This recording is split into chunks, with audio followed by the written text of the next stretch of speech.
Know what I mean? Like we could have you modeling and shit. So we're gonna have you model.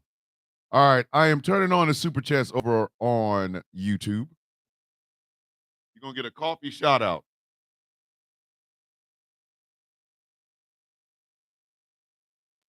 That's what I'm gonna start calling my shout outs. Eventually, what? Why am I spelling horrible this morning? This is some trip. I'm tripping. Got a whole damn college degree and I can't even spell shout. What's wrong with me? All right. Okay, YouTube is running. Here comes the radio. Bam! And you sure got damn. Yes, it's early. I know. I know. Tell y'all right now. This is gonna be one of them shows this morning because the Trump administration is tripping. So I need my Jewish friends and family to come here for a second because we got to talk about this. We have got to talk about this. The Trump administration is losing its goddamn mind. Like, seriously. You got to bring ass to get ass. Yes. Pope Francis died at 88. He was the cool pope. He was the pope that, even though he had all that opulence, bruh man drove his own car. And it was a little ass one, too. So we lost the Pope Francis this morning. After watching the movie Conclave, I do not look forward to these mugs picking a new pope. I don't. The ending of Conclave had me all kinds of what in the hell's going on. But it's misunderstandings and furniture moving Monday. So let me go ahead and do my dirty grift or dirty grift. That's USMC Angry Veteran. I like to call it a dirty hustle. I'm trying to get this bread. You know what I mean? All right. Whether you are over on the YouTube chats or over on the TikTok chats, I need 3 things from you. You ready? They're easy. Anybody can do it. You don't even need a learner's permit for it. Like this show. Over on YouTube, there's a little button with a heart. Tap the dog shit out of that son bitch. Tappy, tappy, tap, tappy, on the tappy, tappy. And if you think you haven't think you've tapped enough, tap some more. On TikTok, same deal.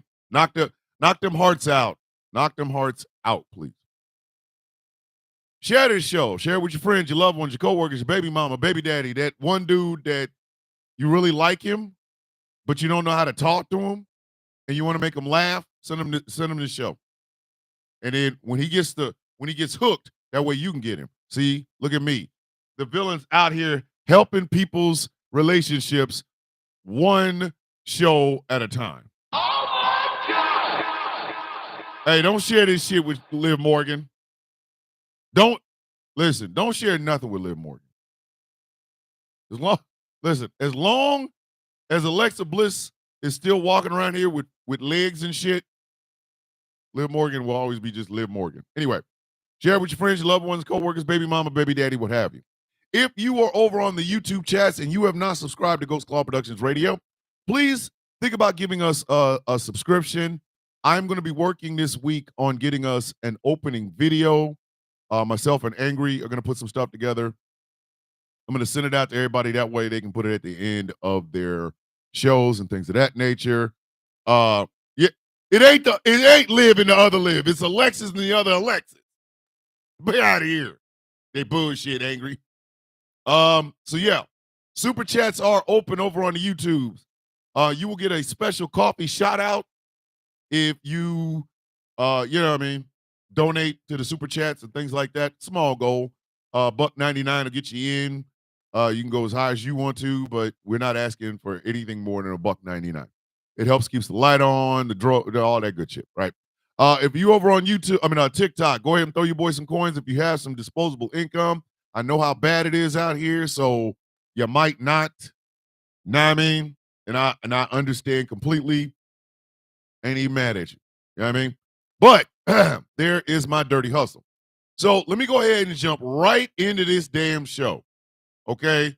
The wise man turned on everybody and is on the side of Seth Rollins, and Cody Rhodes would not hit John Cena in the face with a damn belt. Therefore, he is no longer champion. John Cena got number 17, and we can all stop talking about that guy that likes to use his penis as a propeller. And let me go ahead and start this show. Godzilla -1, inhale.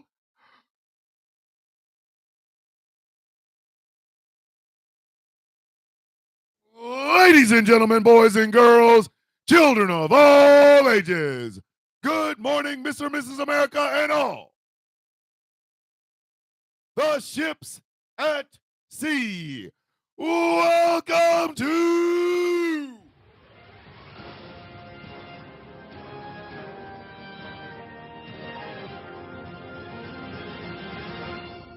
a Misunderstandings and Furniture Moving edition of the Sound of Kofi.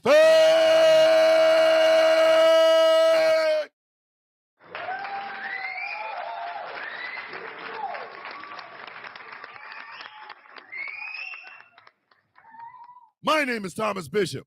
I am known as the villain. I am the brutalist. And I'm sexy, and your mom and dad know it. Trust me. He won't stay out of my inbox. She wants me to, you know what? Never mind. I ain't even going to finish that. I ain't going to finish that. My bad. I went a little bit too far. I can't be busting out with that on a morning show. Children might be listening. As I said, as I alluded to, my name is Thomas Bishop. I am known as the villain. I am the brutalist. Let me introduce to you my co-host, the best co-host ever. Good morning, Henry. How you doing? Ladies and gentlemen, my co-host and somebody who has a fan club, and I didn't even realize it. Persepolis the Cactus.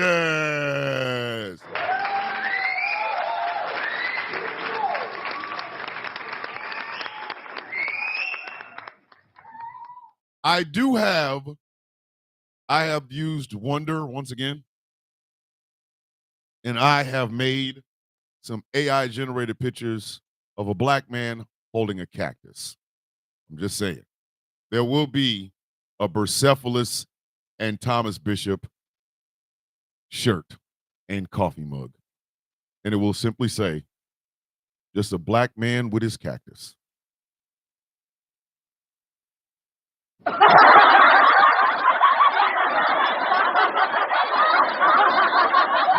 For all of you cacti fans. The cacti fans.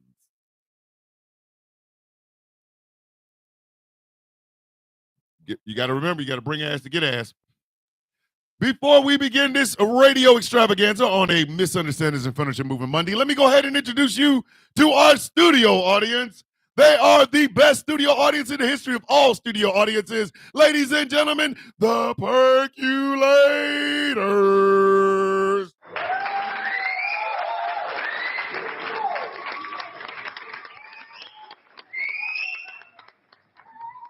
They are always in a bring ass to get ass mood. Freaking love them. Without them, we'd have some cold water with a bunch of coffee beans in it. You ever try to drink that shit? It's nasty as hell. But we wouldn't even have the coffee. We wouldn't even have the sound of coffee if it was not for the best audience of all time. Ladies and gentlemen, let me introduce you to the Coffee Beans.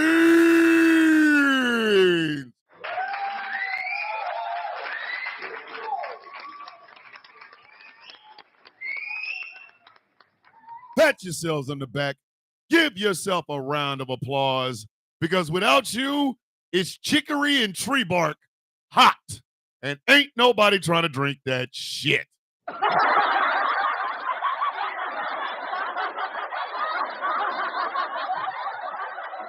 I want y'all to come on in, greet your friends, greet your family. No, I am not about to finish that story. E.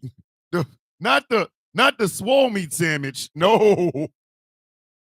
All I will tell you is this: if they ever make a swole meat sandwich, that shit is going to come with a disclaimer and a waiver. Yo, listen. Dead ass. If you go to Buc-ee's, there's a place called Buc-ee's here down in the South. And I love Buc-ee's. Don't get me wrong, I love Buc-ee's. Buc-ee's is fantastic. Trust me. Buc-ee's has something called a 3-meat sandwich. This is only some shit you can get down south. That shit got brisket, sausage, and some other shit. That damn sandwich looked like a high rise. Like when they wrap it up in paper, you sitting there going, yo, you know you were doing something. If you froze a Buc-ee's 3-meat sandwich, that shit would be just like hitting somebody in the face with a brick. I ain't bullshitting, boy.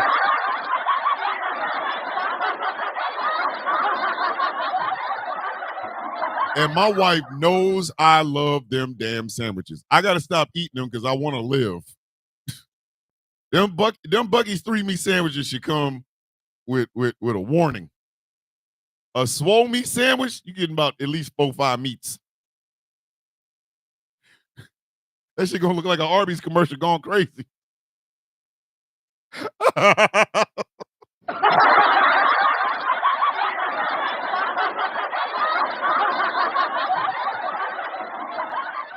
Welcome to Bishop's Soul Cooking, where we have the infamous swole meat sandwich. It's got 4 different meats on it: chicken, turkey, beef, and ham.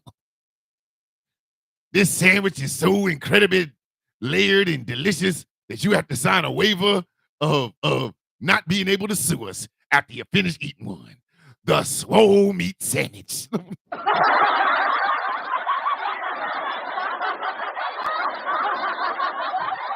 That's a sandwich that'll put your ass on the shelf.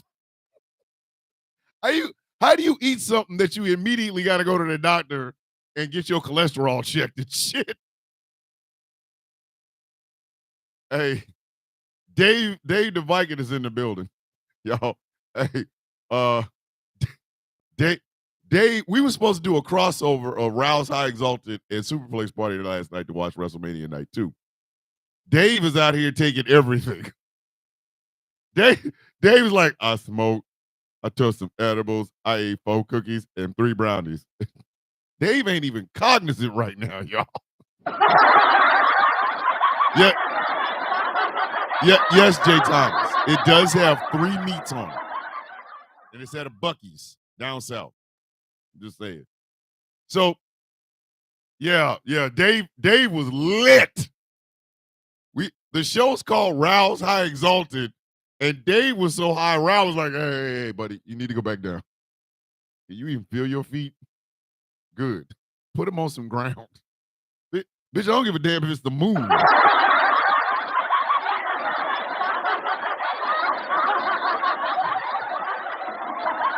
Dave was so high, he felt the Dubicon.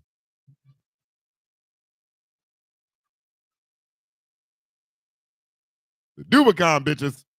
The Dubicon.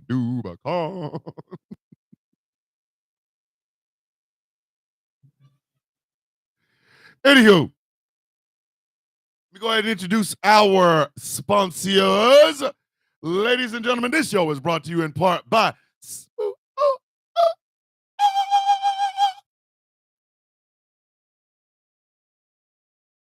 California.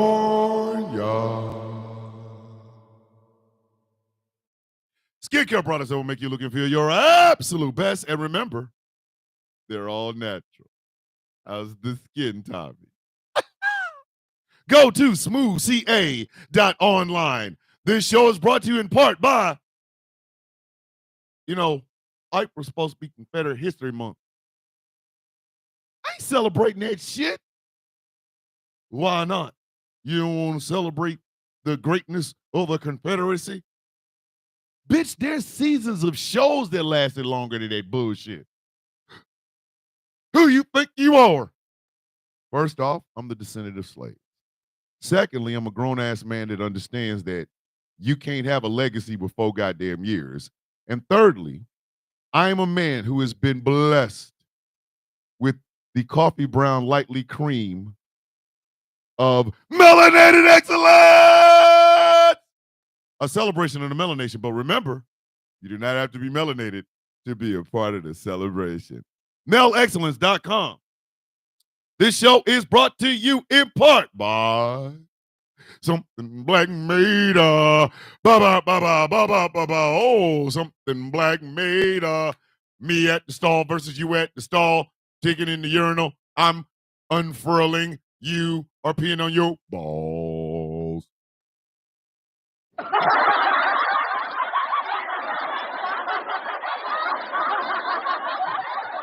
I'm just saying. Go to somethingblackmade.com and check out some of the incredible clothing that they have over there. Letterman jackets for all of you high school dropouts. Yeah.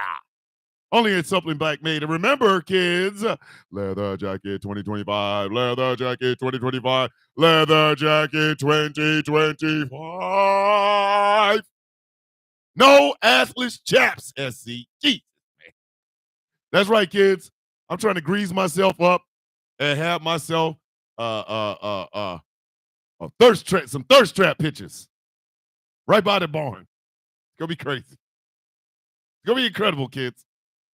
Speaking of which, I am calling Spectrum today to have them come out and put a splicer cable into the barn, because if I can get that splicer cable into the barn this week or next week or whatever, your boy is gonna be recording in the barn, bitches.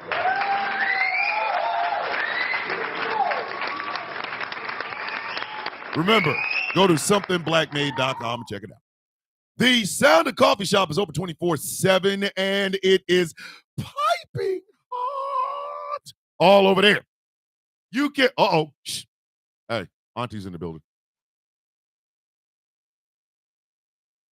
Hey, Auntie.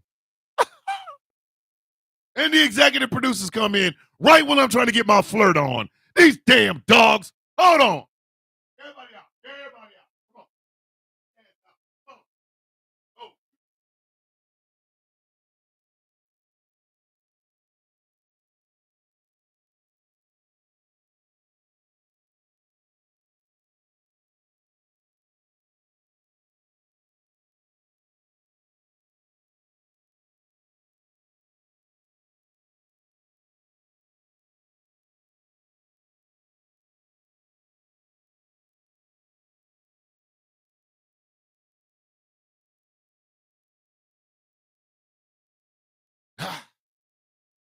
I truly am beginning to believe that the executive producers don't want me to be great.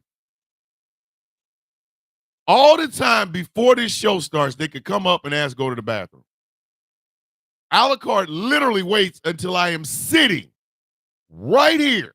Cameras rolling. Show is starting. Godzilla done -1 and go, hey, man, I need to go to the bathroom, man. You don't see me working? Oh, that's what you call working. Look like you just sitting down, my man. You gonna open this door so I can go to the bathroom? Every day you do this. Why do you do this every day?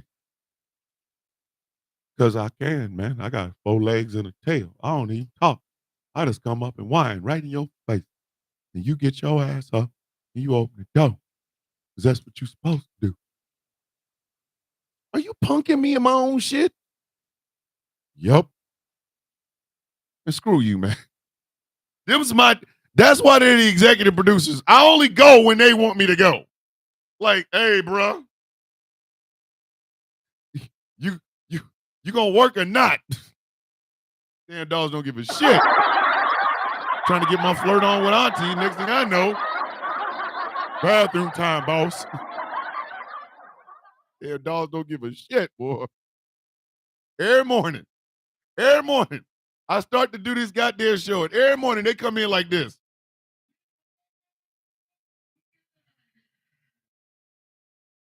Telling me I got to get the hell up and take them out the bathroom. Like the kind of shit. And watch. Yes, it is your fault, Auntie. I was going to get my flirt on this morning. I was going to get my flirt on this morning. And what happened? Dog said, nah, boss. You going to open this door. It's what your black ass going to do. You going to open this door. And you better hurry up. Because if a shit in here, you're going to be reaching for candles and spraying Febreze and shit up in this bitch, boy.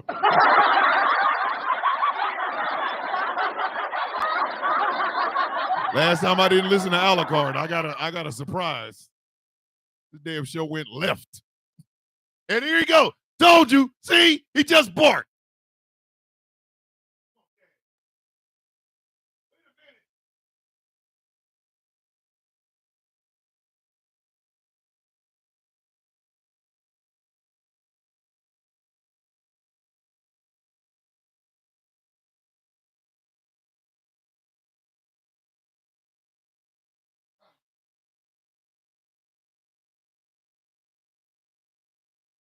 Well, thank you very much. Can I go to work now? Yes, the gas mask Mona E. Yes. That was the wildest show I ever did, man. That show had me on the floor. Literally. Anyway, so as I alluded to, today is Misunderstandings in Furniture Moving Monday. Light-skinned guy Jen's in the building.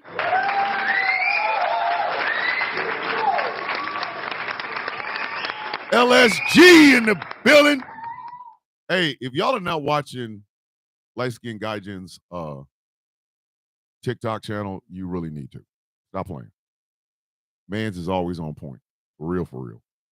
So, as I alluded to, today is Monday, which is Misunderstandings in Furniture Moving Monday. The Trump administration is out here losing his goddamn mind.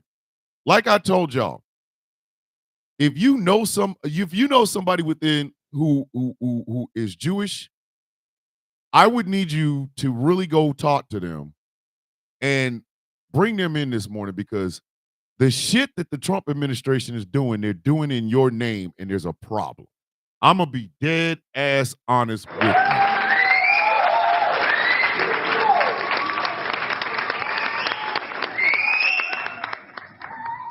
One of the biggest problems I have with the way America is operating here in 2025 is this.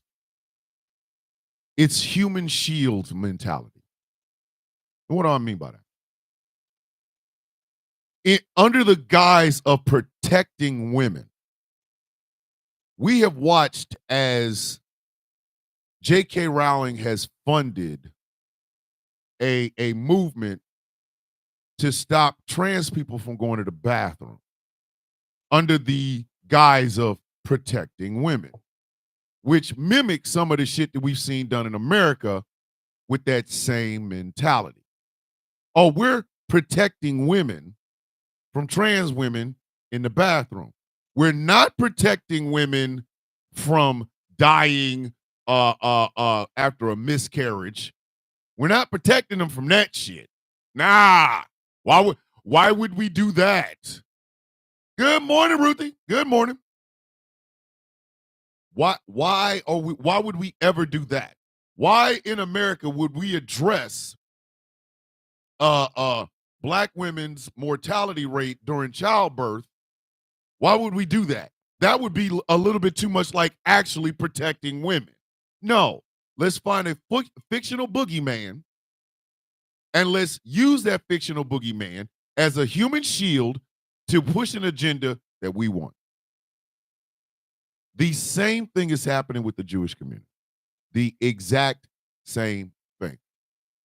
I've always said, when it comes to American racism, when it comes to white patriarchy and white supremacy here in America, there are two groups that always get it first.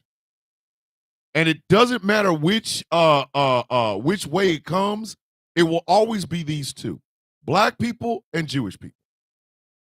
Every time, all the time, no matter what the hell happens, when American racism rears its ugly head, the first two groups they go after are black folks and Jewish people. Always, always, always, always, always, always. Look throughout history, and you will see that the racism may start with black folks, but it's going to hit Jewish people next, or it might start with Jewish folks, but it's going to hit black folks next. This is not a secret. What I am saying is not a shock to anyone. To anyone. It always happens that way. One, then two. Every single time. Thank you, Cecil. That train is never late. But what they're doing now, what the Trump administration is doing right now, should alarm every Jewish person in America. And I will tell you why. Because under the guise of fighting anti-Semitism, they are using Jewish people.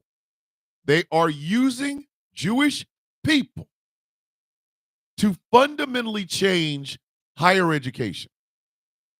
Bring it back to the days where the only thing we celebrated was white mediocrity and a non-merit-based system that literally only covers that good old boy network. This is something that should alarm every Jewish person living in America today.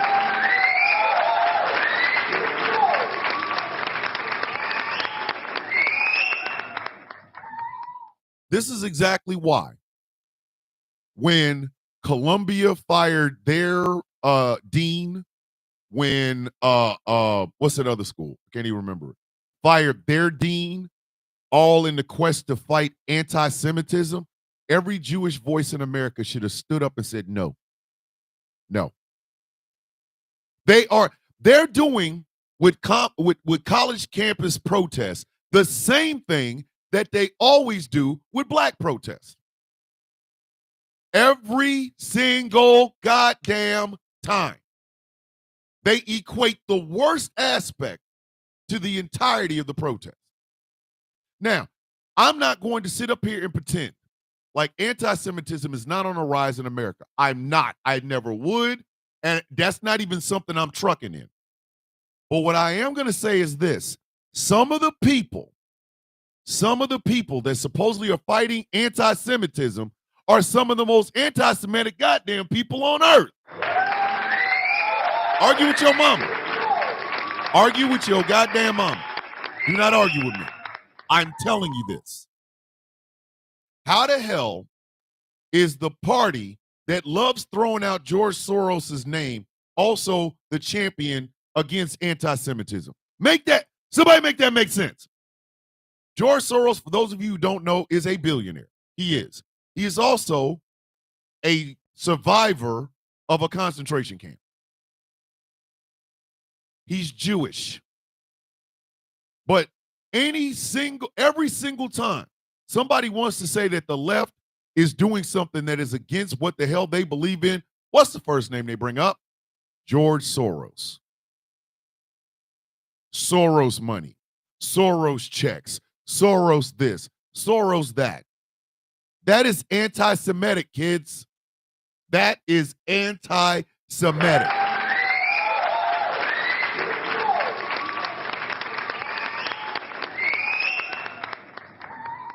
What I fear is that my Jewish brothers and sisters have fallen for it, and they've been falling for it ever since October 7th. Let me explain something to you.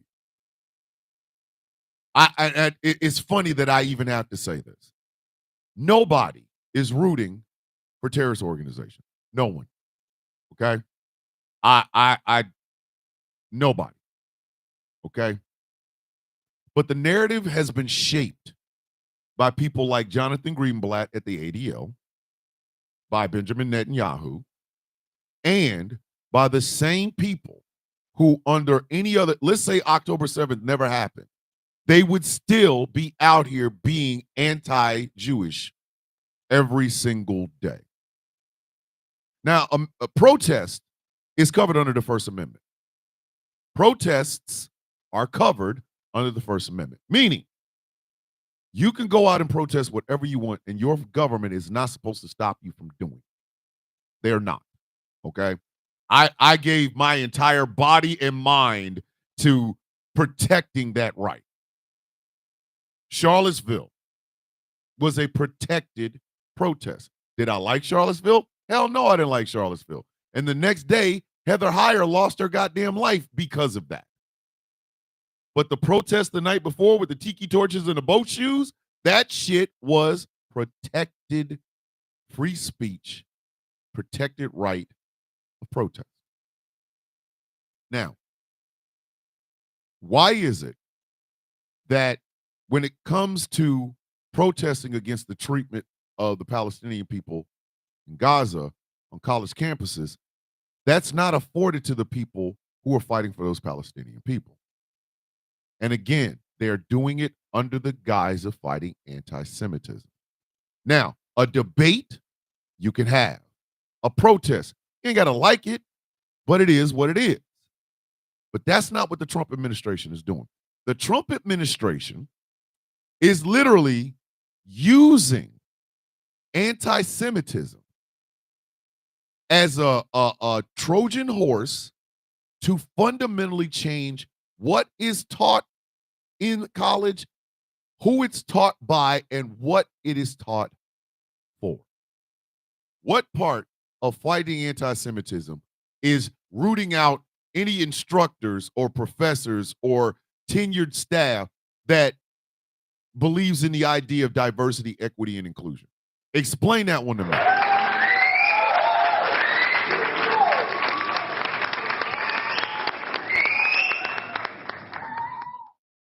Explain that one to me.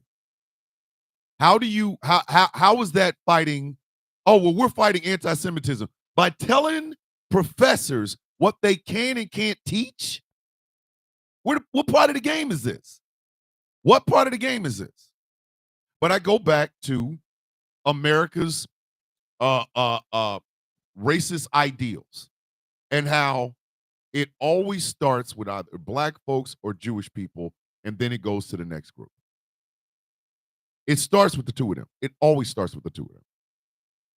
So now what they have done is they have tried to silence dissent and change what is taught and why based on using Jewish people as a human shield. That is alarming. That should concern every goddamn person. Because seriously, what part of the game is that? What part of the game is that? The other aspect of this, and I want everybody to really seriously think about what I'm about to say. Everybody knows there's three co-equal branches of government: legislative, judicial, executive. Everybody knows this, or not a whole lot of people know this. They also seem to think that Crocs are acceptable shoes for everything. You know what I mean? Like, whatever.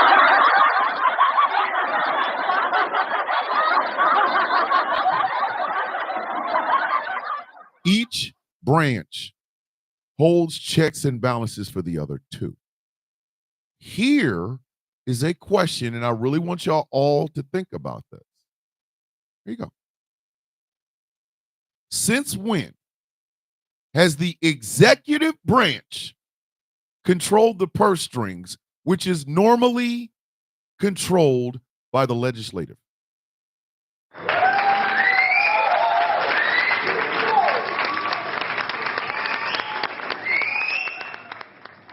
When you talk about cutting funding, that's the legislative branch, bitch.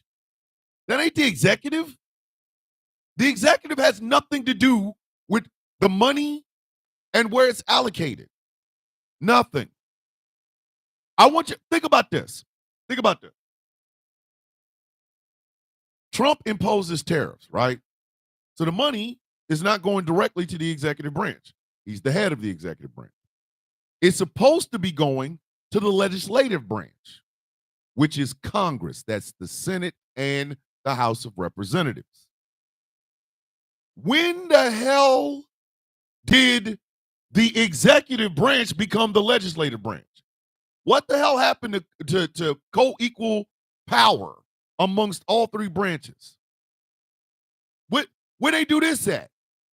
And if the legislative branch ain't gonna do its job, then why the hell do we have Slewfoot Green in the damn Congress? What kind of shit is this?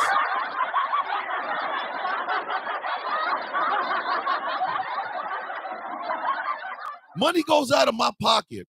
Money goes out of my wife's pocket every year in taxes, paid to the federal government. We just sent the federal government a check last week to pay for our taxes, which means I'm paying for Slewfoot Green, Bobblehead Bobert, a.k.a. Beat Meat Beetlejuice Broad.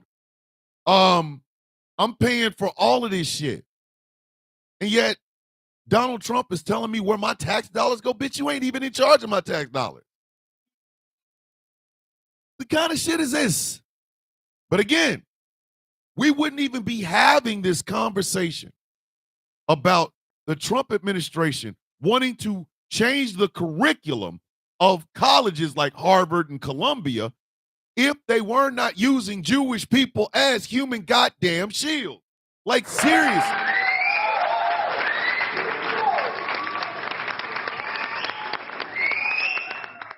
If I can be honest, I do believe my Jewish brothers and sisters got played. Here in America, y'all got played badly, and they're still doing it. Some are within the Jewish community. Stephen Miller, Jonathan Greenblatt. Some are outside the Jewish community. Donald Trump, J.D. Vance, Pete Hegseth, things of that nature. They're playing the shit out of you. They genuinely are. They're playing the dog shit out of you. They are. They are using your fear of anti-Semitism to literally roll back everything that supposedly makes this country. I'm not, Vampers, I am not hating on your Crocs, I promise. But one day we will have a Croc conversation. Call it a CC.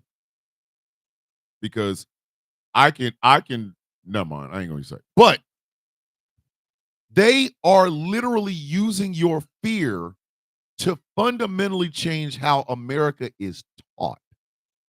Not just in college, kids. This is in high school, too. This is in high school, and elementary school, and junior high. They're doing this using Jewish people as human shields. The same party that is telling you they're going to protect Jewish kids to be safe on campus is the same administration that is trying to ban the Diary of Anne goddamn Frank.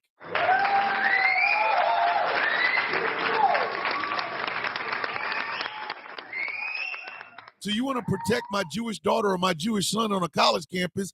Why are y'all using blatant anti-Semitic words like Soros? How are you protecting me when you're the one I should be afraid of in the first goddamn place? I'm going to tell you, listen, this is why black folks are always looked at like we're out of our goddamn mind. Because we see the bullshit before the bullshit sees us. We see it, especially here in America. Especially here in America. Especially here in America. We see the bullshit before the bullshit sees us. The reason why people like Candace Owens and Rob Smith and Jeff Mead and Officer Tatum and shit stick out is because we are aware everywhere we go. Everywhere we go. We are literally aware of the bullshit. When people use Martin Luther King, we already know you don't know anything about Martin Luther King. You know one phrase from one speech, and you think that defines the entirety of the man. When people try to use Malcolm X talking about white liberals and white conservatives, we know you didn't read the book. He ain't talking about politics. He's saying the political system in America is made by white folks, perpetuated by white folks, cultivated by white folks, and benefits white folks. We shouldn't be trying to find any sort of justice within that system. We see the bullshit before the bullshit sees us. Our Jewish brothers and sisters are supposed to also be the same way. Because again, when it comes to racism in this country, it either starts with blacks and goes to Jews, or it starts with Jews and goes to blacks. Y'all got to see the bullshit before the bullshit sees you. They don't. I'm gonna just break it down like this. Those people standing in your face saying they're protecting you from anti-Semitism are some of the most anti-Semitic people on the planet. They don't give a damn about you. They're just using you to get their goddamn agenda across.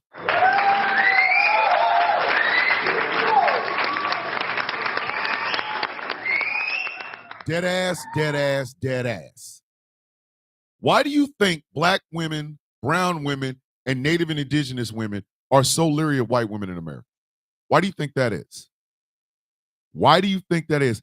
Could it possibly be from years of watching as white women wanted to dominate the conversation, talk solidarity, but not give a shit about anybody outside of that white woman sphere? You think that's a possibility? Because I can guarantee you it is. I'm telling you, y'all got to see the bullshit before the bullshit sees you. When I call black women the true north of America, I mean that. Black women understand the stakes, no matter if it's a congressional election or presidential one, whether it's for the state house, the governorship, or what have you. Black women see the bullshit before the bullshit sees them. They already know any policies put in place are going to hurt them first and the hardest. So they have to be very strategic with their vote. White women, on the other hand, know for a fact they can vote any way they want because the policies that might hurt ain't gonna hurt them first. It's not gonna hurt them the hardest. By the time they feel it, it's already done tore up black women, brown women, Native and indigenous women, Asian women, Pacific Islander women. It done ripped their ass apart. But the moment it start touching white women, that's when white women start giving a shit. That's why dead ass, like, hey, go ahead and get on the road, Spike. Be safe, please. But this is exactly why you do not see a lot of solidarity between black, brown, and Native and indigenous women and white women. They are always side-eyeing y'all. Always. White women are on a 30-second payment plan. You screw up in the next 30 seconds, bitch, we will drop your ass off the side of this shit. We got nothing to do with you. But that's why. That's why. Intersectionality. Thank you, Trisina. I think Trisina was the one that said that. Intersectionality. Intersectionality. The idea that a shared purpose also means shared pain, also means shared victory. Right? I need Jewish people in America to understand the intersectionality between themselves and black folks. They don't like us. Okay? When you hear somebody outside of the Jewish community or the black community try to compare the Holocaust to slavery, you need to stop them. You need to shut that shit down immediately because all they're doing is sowing a division between Jewish people and black people. And make no mistake about it, they don't like us. That train ain't never late. That train ain't never late. You find the average racist white man and he meets a black man, the N-word's coming out of his mouth. If he meets a Jewish man, the K slur is coming out of his goddamn mouth because they do not see a difference between us. That train ain't never late. It is never late.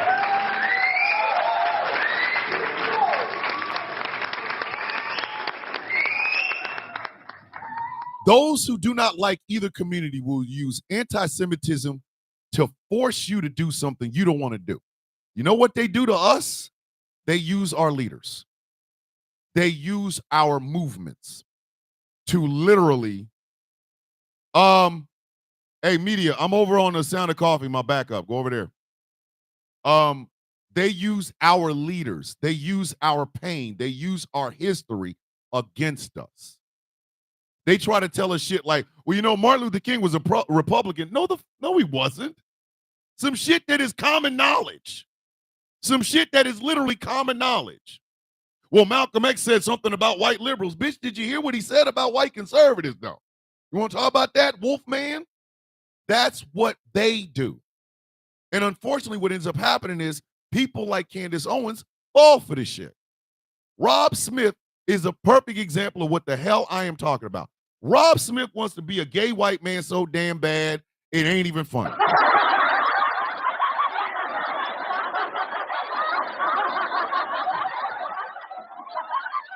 Because there is a privilege in being a gay white man. Because guess what you are first? A white man. You got all the privilege in the world. So when you hear them making homophobic jokes, you sit there and go, oh, that was so funny, Winthorpe. Rob Smith wants that. He went to a gathering of right-wingers and got homophobic slurs and racial slurs thrown at him. Do you think his dumb ass has learned any goddamn thing? Do you? No, he hasn't. He's still trying to be accepted by them goddamn people. Wolfie's in the building. Wolfie's in the building all the way up from Australia. This is how they get you. Because what they do is they use what is closest to you, whether it's your hopes or your fears. They turn it into something that is against everything you stand for, but by the time you realize it, it's too late. It's too late. Which is a scary, scary, scary operation. This president is trying to fundamentally change how things are taught. Just think about that. He is out here fundamentally trying to change the way and the things that are taught in college. The last step before adulthood and being out in the workforce and things of that nature. They've already done this with the Department of Education. Education has been slowly eroding year after year after year after year after year after year after year, to the point where we now have a dumber populace in 2025 than we did in 1985.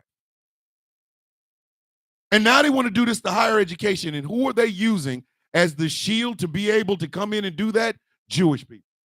They are using you.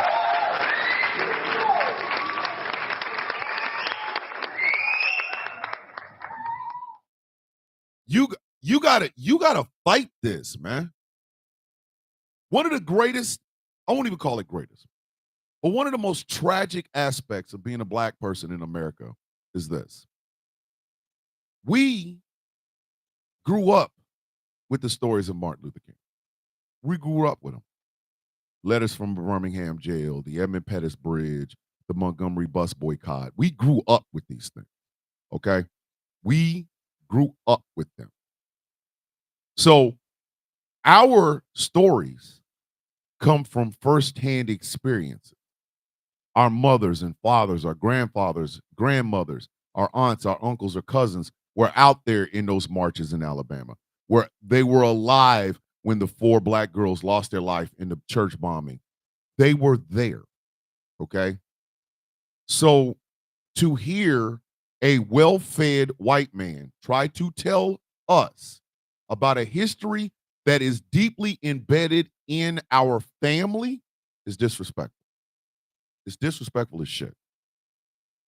When we have to go back and forth with jackasses about slavery was so long ago, and then we tell them, you know, the last slave died in 1974 or some shit like that. When we have to do that, it is disrespectful to everything we know.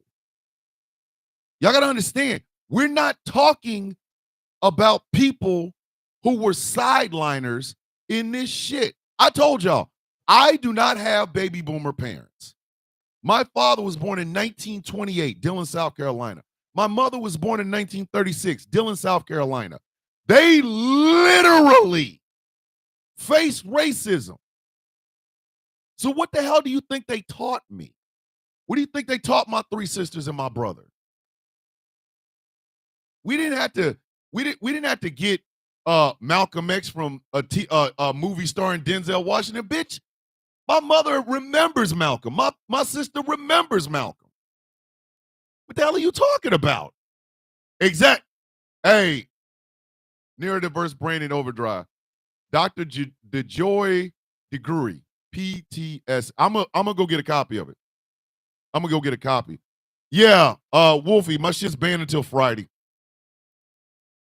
But they try to manipulate black folks with our own history, our own leaders, and everything that our families faced to get where we are today. They're doing the same thing to Jewish people. And they've been doing it. They have been doing it. Discounting the work of Eli Wiesel. Discounting the Diary of Anne Frank. Discounting the Holocaust. Using it as a cudgel. Everything. Using the funny mustache man as a fear tactic. You see what I'm saying? So it's like they're doing this to you in your face. They're doing this to you, looking you in the face. And in the process of doing this, in the process, what they're also doing is changing what is taught in this country. What do you think one of the things that is going to be changed and is going to be taught if they have their way? I'll give you a hint. American businesses hand in the rise of the funny mustache man. The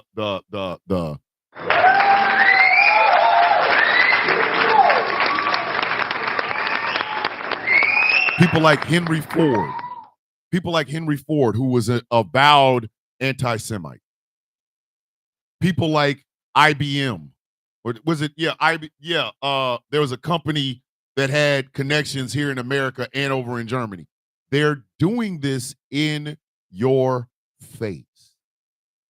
And they're telling you it's under the guise of protecting you from anti-Semitism. They're doing to you what they do to us. You should know this already. This should not be a secret. This should not be a secret. Just like my parents and grandparents literally came from the area where racism was rampant, where Jim Crow was rampant, a lot of your grandparents survived the camps. They're telling you these stories. This should make you more hyper aware of what my brother, Professor Moriarty, likes to call well-meaners. If these people are supposedly fighting anti-Semitism, ask them why they're also supporting people who use anti-Semitic wording at the same time. How do you protect me from racism by being racist? Make that shit make sense. Make it make sense. Make it make sense. How do you protect me from racism when under your breath you are supporting people like Nick Fuentes? You're supporting people like Stephen Miller. You're supporting people who will use my history in this country as some sort of a gotcha moment.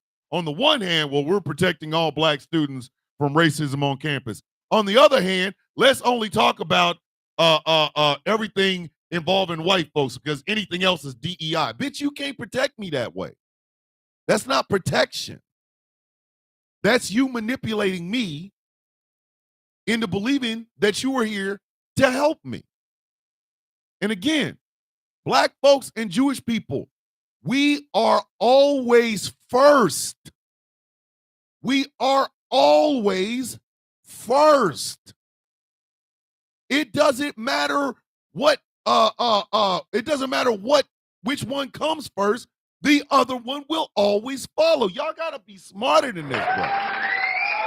Y'all got to be smarter than this. But I'm getting ready to reset this show.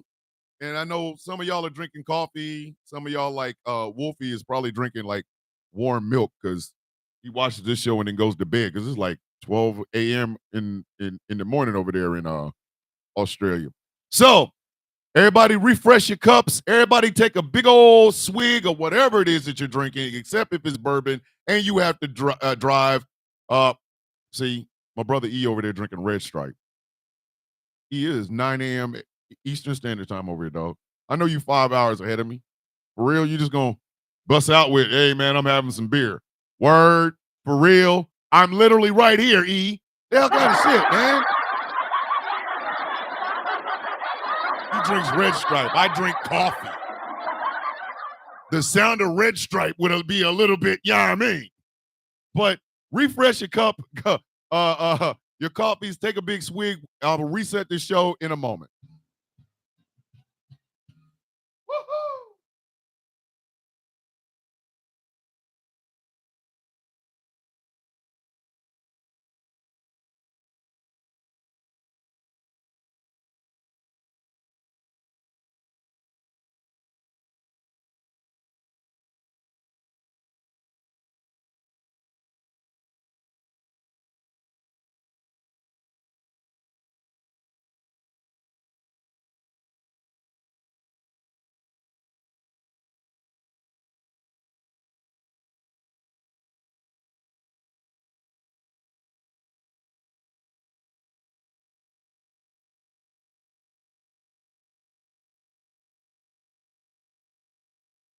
Woo-hoo!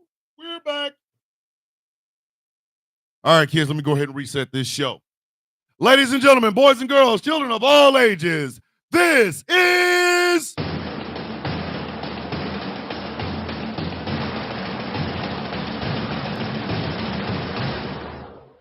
The Sound of Coffee on Ghost Claw Productions. The Sound of Coffee on Ghost Claw Productions Radio. If you are a fan of this show or any other show that we have on Ghost Claw Productions Radio, but you do not have the time to watch us every single day, go to gcpr.live. DJ Big Sis with the $10 super chat. Here's your coffee shout out.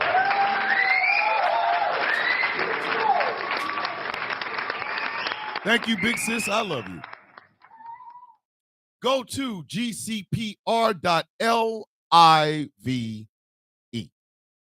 There, you can listen to all the incredible shows that we have on this radio station, hosted by some of the best show hosts ever. Because here at Ghost Claw Productions Radio, diversity, equity, and inclusion is not just a catchphrase for us. It is written in our masthead, GCPR, where every voice matters. This week, I will be working on a blurb. It will be on our website. And it will talk about the very first investor in Ghost Claw Productions Radio and Ghost Claw Productions LLC, my mother. It will tell the story about how my mother was the first person to invest in everything that you see here right now. And she did this after she was gone. So go to gcpr.live if you want to listen to it. Wolfie, spread it around to your friends in Australia. Let them know. Tell them to go on their phones. Go to gcpr.live. Ghost Claw Productions Radio, where every voice matters. My name is Thomas Bishop. I am known as the villain. I am the brutalist. And this is a morning show that's hosted by a very attractive black man and his cactus. Please make sure y'all remember the very attractive black man and his cactus. Don't ever forget the cactus. Matter of fact, hey, Angry, can we redo the logo? The Sound of Coffee logo. I have a picture of a black man with a cactus. If we could find a way to turn that into the Sound of Coffee logo, I would love it. And I will turn it into merch because, again, I did not realize that there were so many cacti fans up in this bitch.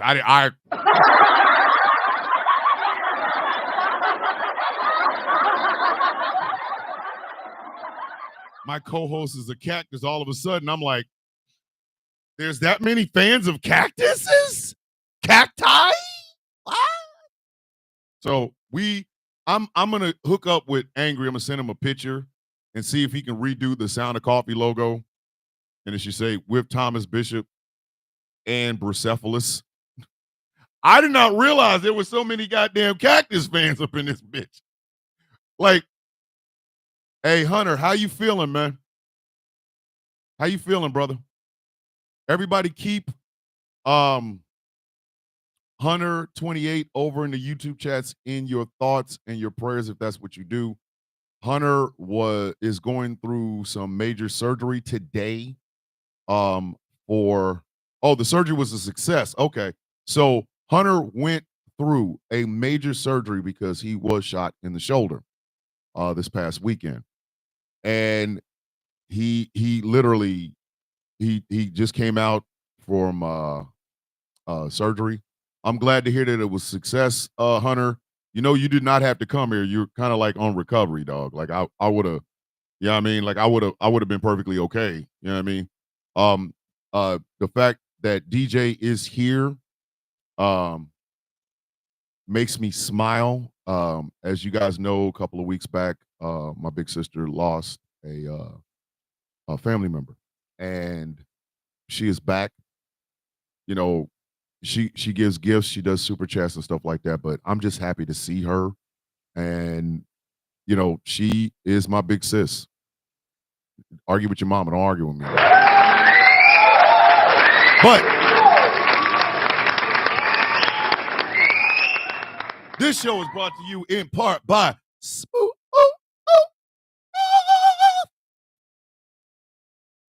California.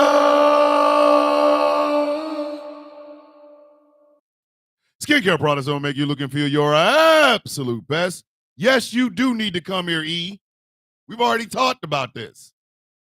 Don't come too soon because I got to clean all this out and put it in the barn. But as soon as I can get your ass on an international flight, you and the wife need to come here. Come here and meet your brother and your nephews and nieces and shit. Like, I guess would it be grand uncle? Yeah, you'd be grand uncle. You Baba's brother, so you'd be grand uncle. And I'm trying to get you, Angry, and my brother all in the same damn spot at the same time. You know what I mean? Like, we've never had this much massive, manly, no hair having ass shit. You know what I mean? But skincare products will make you look and feel your absolute best. And remember, it is all natural. In the coming weeks, there will be a code. I will get you guys a code because I'm trying to save y'all some money. I am trying to save y'all some money because I know when y'all shop, y'all be like,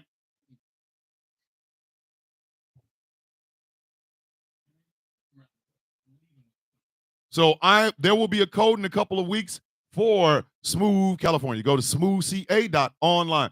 This show is brought to you in part by Melanated Excellence, a celebration of the melanation. But remember, you do not have to be melanated to be a part of the celebration. MELExcellence.com. I will also have a code for that. And finally, this show is brought to you in part by Something Black Made. Ba ba ba ba ba ba ba ba. Oh, Something Black Made. Like the draws I'm wearing.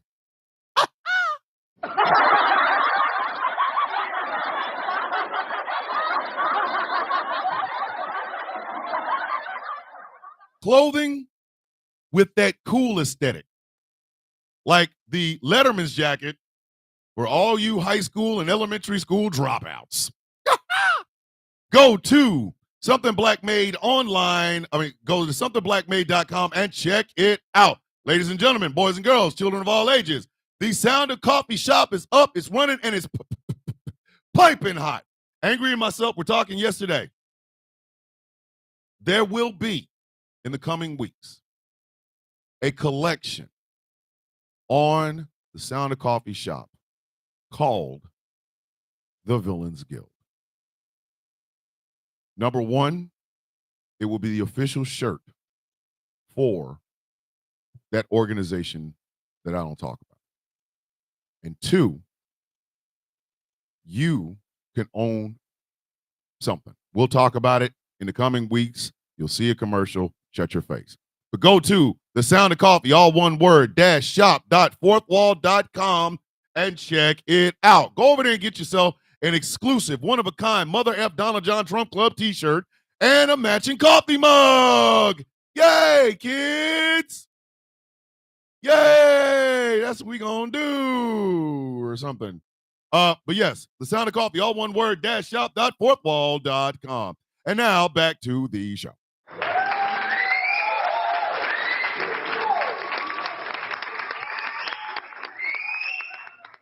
Hunter, I got you. Don't even worry about it. But Vampirous, I'm gonna hook up with Vampirous, and Vampirous is going to probably be my model. You know, I'm gonna get her a coffee mug and a t-shirt and have her model it. Like, yeah, Vampirous, I just need you to take pictures. That's all. But anyway, back to the show. So the first hour, we talked about how they're using anti-Semitism as a reason to change fundamentally what is taught in college. Now, Harvard is standing up, as well as other colleges are standing up against the Trump administration. The problem is, hey, Wolfie, if I could do the Sound of Coffee from Australia, like, I need a fan base over in Australia. Like, I need people from Australia to go, hey, can we get Thomas the Villain Bishop over here for a night of comedy or something? Like, you can do the Sound of Coffee live from Australia. That shit would be dope. But it's like 2:00 in the morning over there. So, like, I don't know. Like, is anybody going to stay up? Morning, Wayne. Is anybody going to stay up that long to watch my dumb ass do a radio show? Like, that's weird.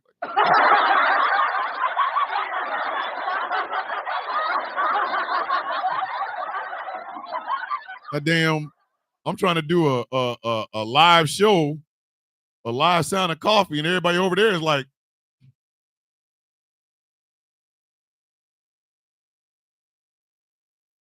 there could be like 4 people up.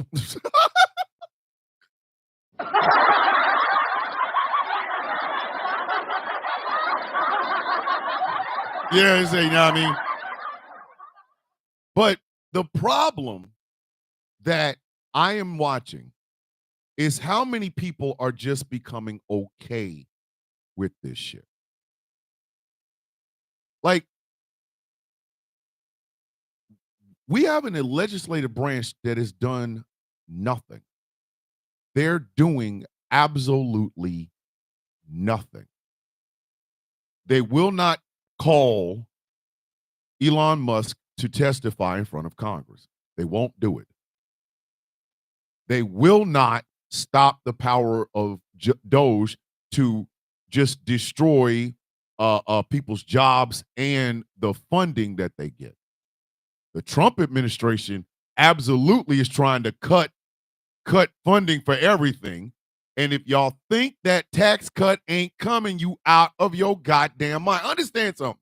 Later on this year, because he is just blowing past all kinds of shit. Vampirous, I just need you to model, like, take pictures. Like, I will send you some merch in your size. I just need you to take pictures so I can put them on the website. The problem is, and I want y'all to think on this one. I really want y'all to think on this one. What is the last piece of legislation that was passed through Congress that definitely helped you? Don't worry, I'll wait. What was the last piece of legislation that you can remember that absolutely 100% benefited you? So the question I now have is this: what are we paying these goddamn people for? What are we paying them for? What are we paying them for?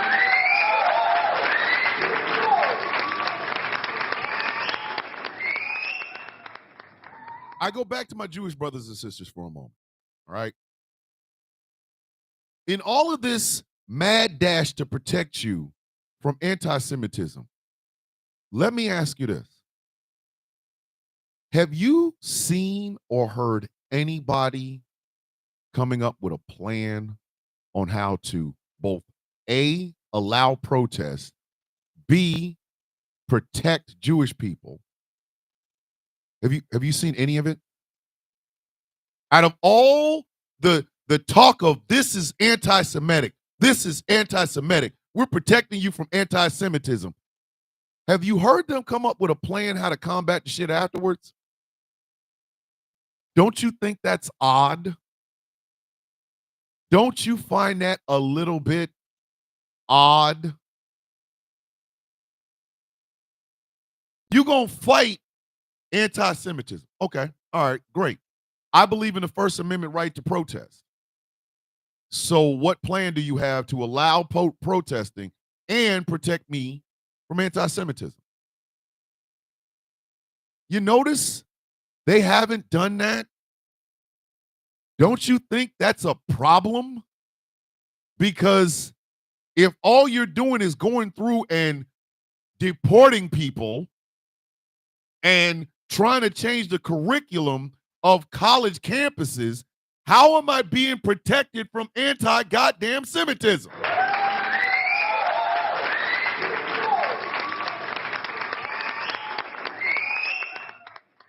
Isn't that odd? Isn't that odd? I will use another example and see if I'm making this shit up. So, women, they're trying to protect you from trans people going in the bathroom. But you know for a fact, men go into the bathroom and they assault women. Women are assaulted anywhere and everywhere by men. While all of these people are trying to protect you from trans people in the bathroom with you, how many of them are advocating to get every single solitary grape kit that is sitting in law enforcement buildings right now processed? Where are they at? Where are they at?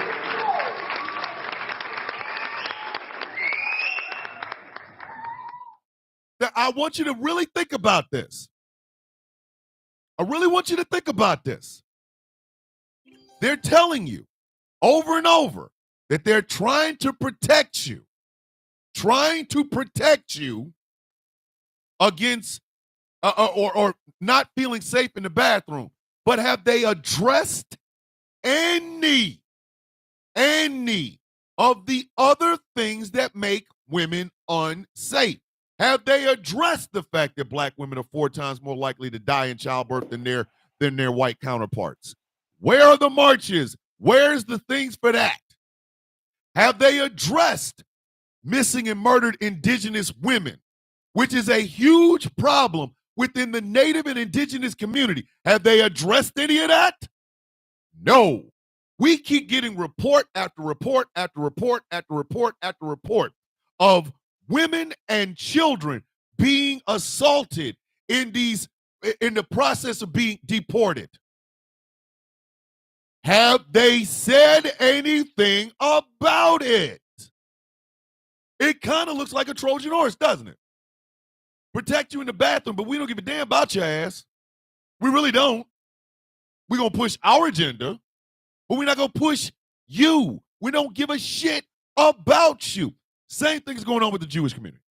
Same thing, fam. Same thing. Same damn thing. They're doing the same thing. And a lot of Jewish people are falling for it. Are all of them falling for it? No. Jewish Voices for Peace does not fall for that bullshit. They don't. There are other Jewish people all throughout social media and print media and things of that nature that are basically telling these people, thanks, but no thanks. I don't really need your protection because some of the people that are trying to protect me are some of the most anti-Semitic son of a bitches walking the face of the earth today.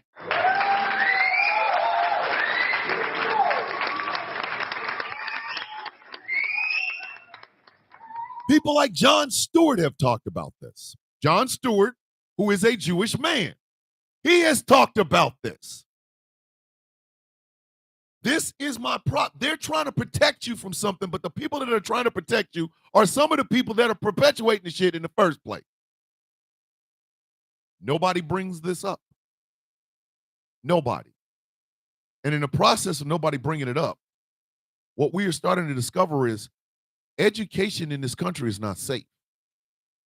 Education in this country is not safe at all. Like in no shape, form, or fashion. It's not safe. If you look at it from the standpoint of why are they going after education, and then you remember that these people don't like an educated populace. They don't like it. They have never liked an educated populace. They enjoy having a dumbed down populace. We have some of the most ignorant people on earth here in America. People that are just saying shit out loud that you know for a goddamn fact. You like, yo, man, ain't no way in hell you just said that out loud while I'm standing here looking at you. Are you for real right now? Y'all remember the big guy with the Confederate flag who he thought he was doing something? My family fought under this flag. And then the black guy said, who was working, they fought for their farm under it. And then the black guy's like, who was working the farm? And he said, my family was. Do you know how expensive a slave was? Do you see? Those are the people we dealing with.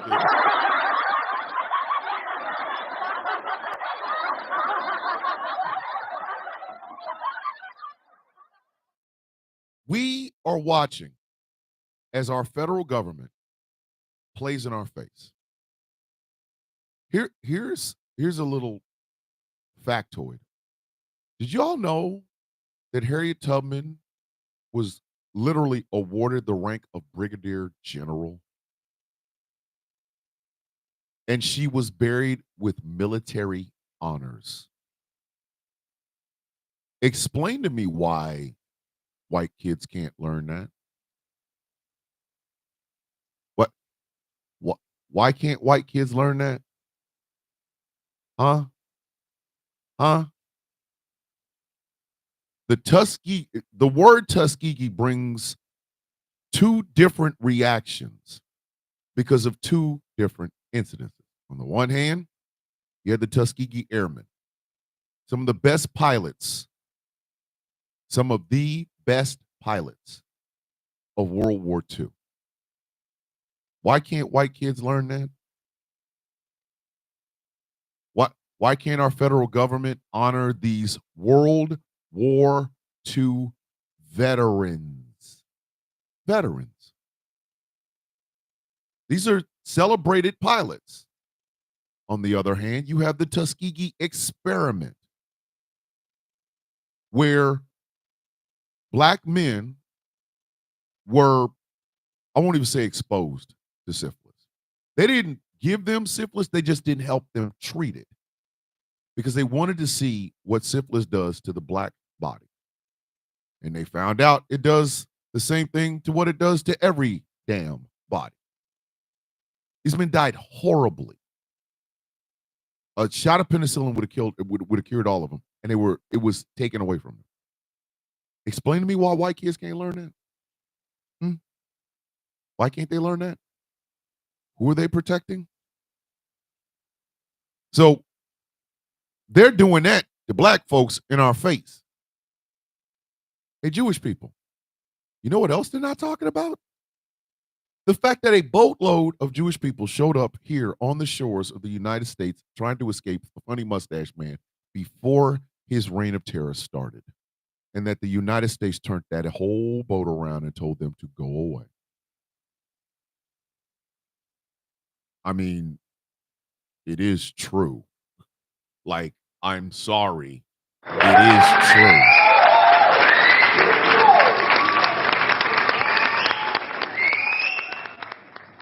How there used to be signs in the South that said no N words, no K slurs, no Mexicans, and no Irish. Dogs were more accepted than black folks and Jewish people down south. How there were 2 Jewish men that died with a black man in Mississippi. Hence the movie Mississippi Burning. How Jewish people were a part of the civil rights movement. It wasn't just, oh, they showed up for that one speech by that one guy and it wasn't a whole speech, it was just a phrasing. No, they were there. They were part of the freedom rides. They were. They was getting their head cracked open just like we were. They was getting shit poured on them and told go home and shit like that. Duh. Hello. Hello. They were there with us. But that part they don't want you to know. So ask yourself this question. If they are going out of their way to make you supposedly protected by bubble wrapping you and make you just untouchable, but they're going to teach everything. They're going to teach history without your contribution to it or the sins that were done by the American government to your community. Are they really protecting you? Like, I'm dead ass. Are they really protecting you? Are they really looking out for you, or are they using you? And again, my Jewish brothers and sisters, you should know this already. They've done this the whole damn time. This is not a new strategy. The goal is new. The goal is to not teach anything that does not make white folk feel better. They don't give a shit about your safety. They don't give a shit about your history. They are using you to go through blocking the way so that they can fundamentally change anything and everything about teaching about the true, nasty, bloody history of this country.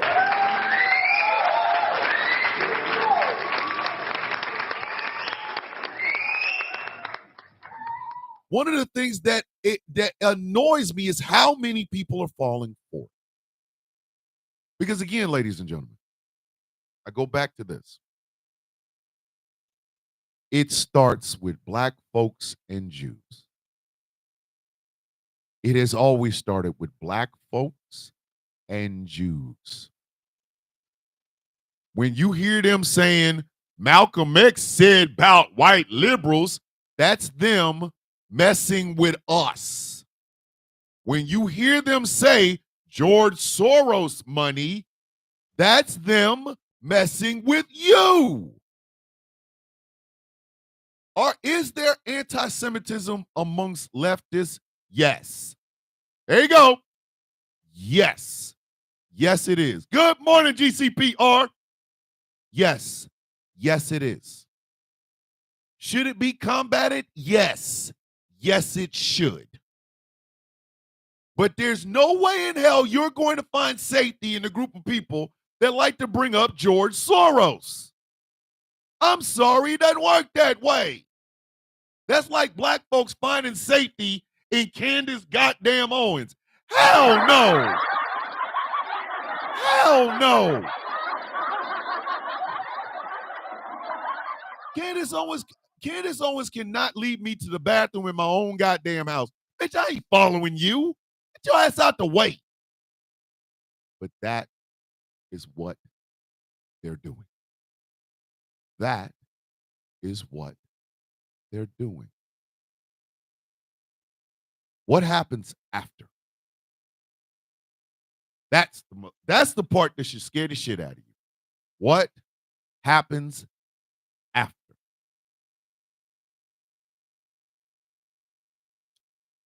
Donald Trump retweeted a video about Trump Gaza #1.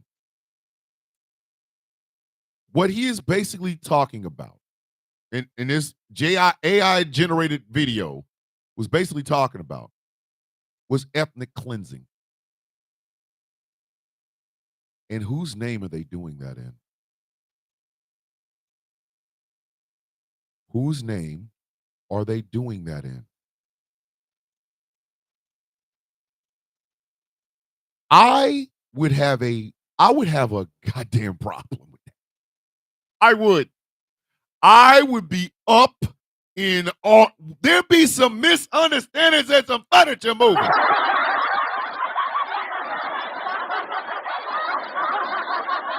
There would be some misunderstandings and furniture moving. I'm going to tell you something, a conversation my wife and I were having yesterday.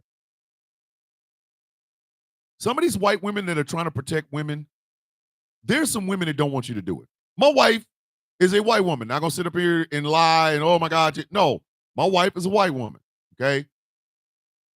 She doesn't want to be protected by some of these white feminists. She does not want to be protected by some of these white feminists. She don't. She don't want them to speak for her. She don't want them to talk to her. She don't want them to protect her. She don't want shit to do with some of y'all. And the reason she gave me, and we just talked about this yesterday, was this. Some of y'all don't know what the hell y'all talking about. Some of y'all do not know what the F y'all are talking about. Y'all out here trying to defend womanhood, and some of you bitches won't sit your stupid ass down, shut up, and listen to other women.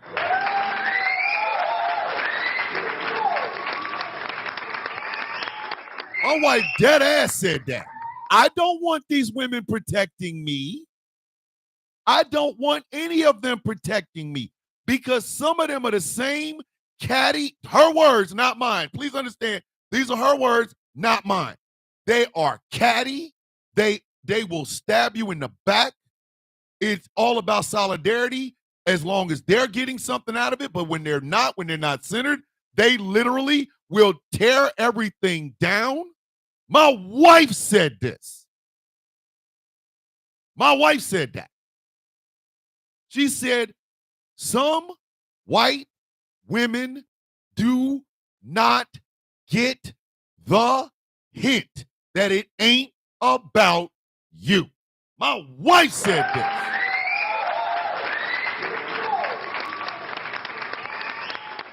That was my wife that said that. I'm sitting there going, babe, I can't say shit. I'm a guy. She said, I'm saying it. I don't want some of those women to fight for me. I don't, because I don't trust them. She said, as long as the spotlight is on them, it's all about women's solidarity. And then she said, remember the suffrage movement. Black women were out there fighting for women's rights, and white women stabbed them in the back to get their own shit. Margaret Sanger, Susan B. Anthony, all these women who were talking about women's solidarity, but they didn't want black women to get the vote before them. They didn't want black men to get the vote before them. Again, this is my wife saying this. I'm like, yo, wow. No, Angry, she doesn't care for Hobbs and Shaw. Angry's going to make me pay for Hobbs and Shaw. That man is never going to let me live it down. Angry out here tripping. But again, that's a woman. That is a white woman saying that she doesn't even trust other white women. So imagine a group fighting for you that you don't even agree with. You don't want shit to do with them. You don't agree with any damn thing they say or do. Imagine that. Imagine that. That's like me, a man, black man, living in America, having Fresh and Fit speak for me. You out your rabbit ass mind. You are out of your goddamn mind. If Fresh and Fit are the voice of masculinity in America, you know what I become? Bitch, I'm Bane. I'm snapping backs and throats and shit. You out your goddamn mind. We're going to go talk to Fresh and Fit. They're the voices of masculinity in America. Bitch. It's Bane time, bitch. I'm snapping somebody's spine, and it's probably going to be Fit or Myron or whatever the hell his name is. I'm going to break back. What the hell you mean you went and talked to Fresh and Fit about men issues? Oh, I'm sorry, but wait. Say that again? Hold on. Let me go put something on.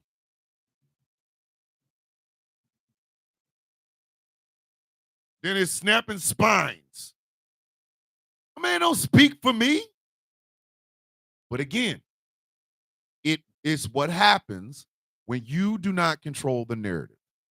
This is what happens when you do not control the wording and the people that are fighting for it. I watched a video today, this morning, which is what inspired this whole thing. Got up this morning, flip on YouTube while I'm getting my daughter's breakfast ready and the wife's getting her ready for school. And there's a video of a panel on CNN. Now, Scott Jennings is a right-wing cockhead. I'm sorry, I called him that. Cockhead.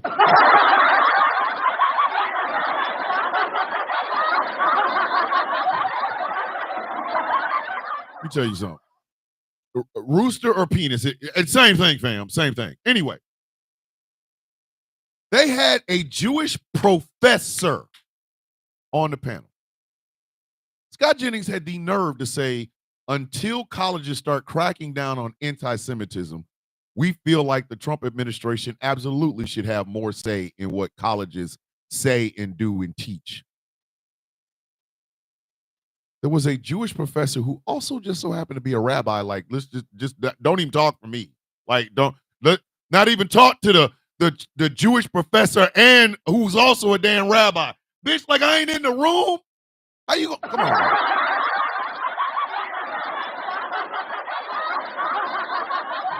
You gonna talk to me? You gonna talk like my ass ain't even in the room? Your punk ass needs some milk. But that is what is happening on these campuses. The narrative is being written by people outside the Jewish community. It is being written for people within the Jewish community. But y'all ain't got no control over that shit. Y'all don't. Y'all do not. They picked up a student in the United States. Again, I need you to hear this. They picked up a student on a college campus who was protesting using his First Amendment rights. And they deported his ass out of the United States, and they said it was because of anti-Semitism. How do you feel? Like, how does that make you feel? Like, come on.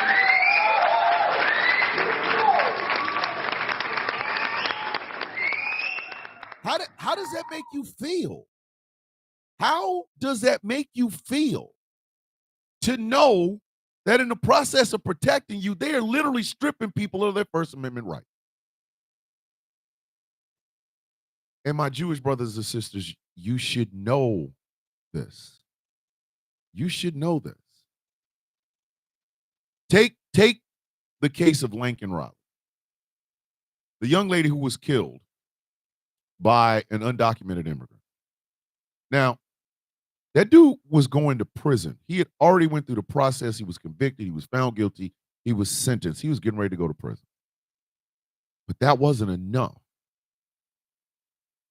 People throughout social media, people throughout media, print media, whatever, they used that poor girl's death as a cudgel against anybody that speaks Spanish. By the time the mom or whatever was sitting in the dais when Donald Trump made his speech, by that time, that shit was way too damn late.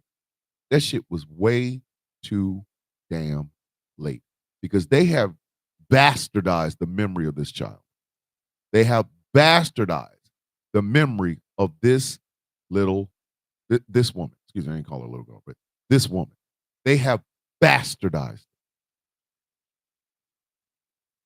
And now it was a Trojan horse for their xenophobia. The father of Lincoln Riley begged these people not to do this.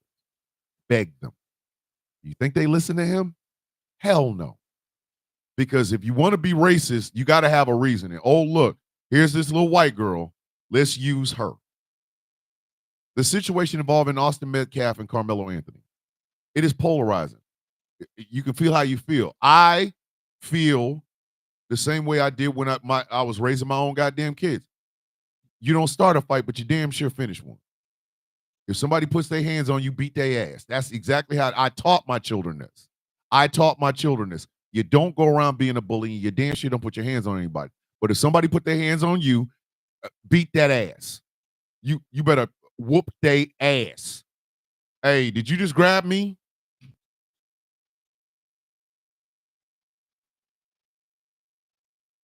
Don't touch me. And I feel like the Metcalf twins were harassing Carmelo Anthony, and he defended himself. But the father of Austin Metcalf is out here telling people like Jeff Lang, who is a white supremacist through and through, to take his son off the website and things of that nature. It's too late now. It is too late now. You can never put that shit back in the bottle. Once that shit's out there, white supremacists and racists will use it. Once it's out there, it's too late. It is too late. And unfortunately, what the Jewish community is starting to understand is it may very well be too late to stop this shit. It may very well be too late to stop this shit. Because now, any protest on college campus is considered anti-Semitic. So let's kick people out of the country. And at the same time, oh, by the way, since we're already here, we're going to cut federal funding unless you allow us to change shit in your curriculum. That's not that. No.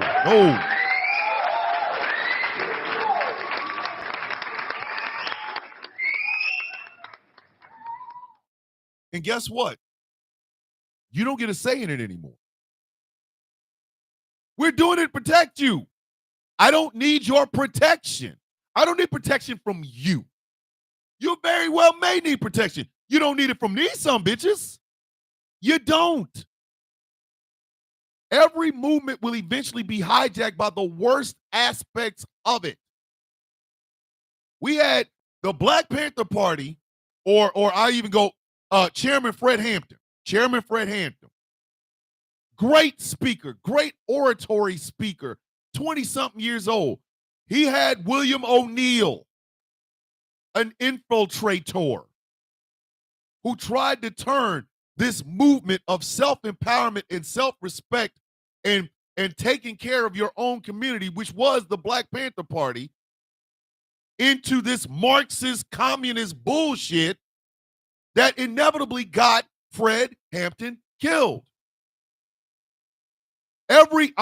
Guess what, kids? Every community has that. Every community has that. Some of the people that are out here speaking for you, you need to tell them to shut their bitch ass up.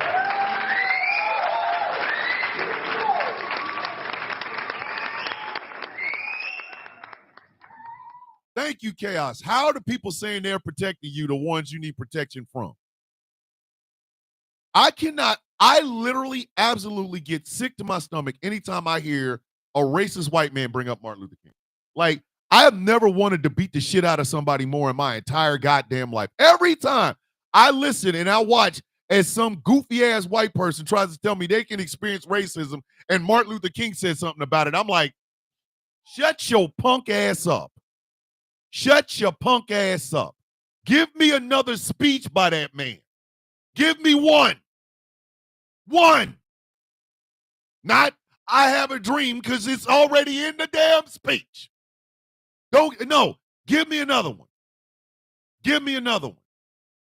This new push for white racists to use Malcolm X, talking about the political divide. Bitch, Malcolm was telling us not to even get involved in politics because black people are not going to find any sort of freedom or anything within the two-party political damn system.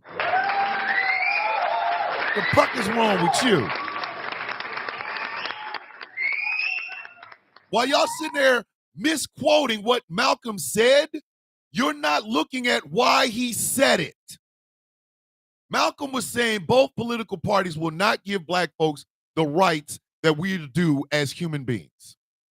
Neither Democrats or Republicans, which is why he told us not to even play in that playground, because there is no good for us.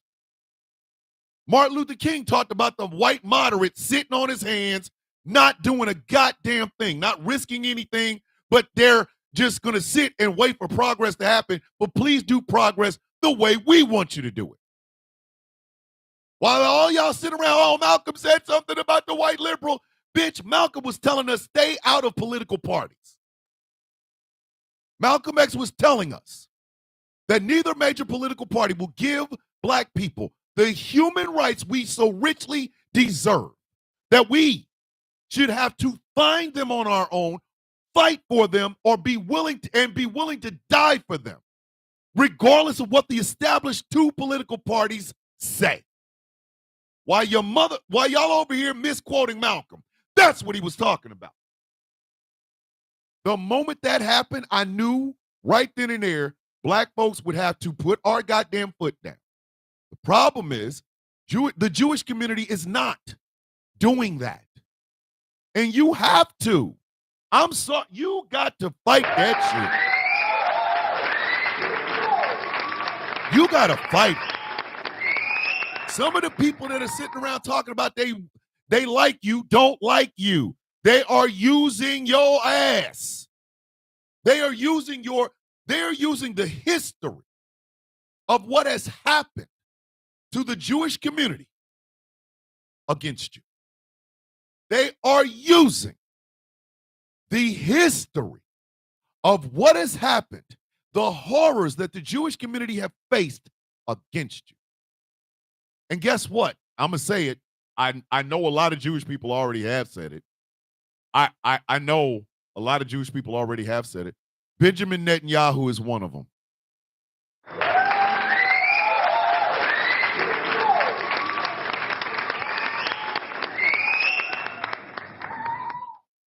He is committing atrocities in this idea of trying to protect you. That man ain't trying to protect you. He's trying to stay in power. Sorry. That man is not protecting you. He's trying to stay in power. He don't give a shit about you. He don't give a shit about the Palestinians.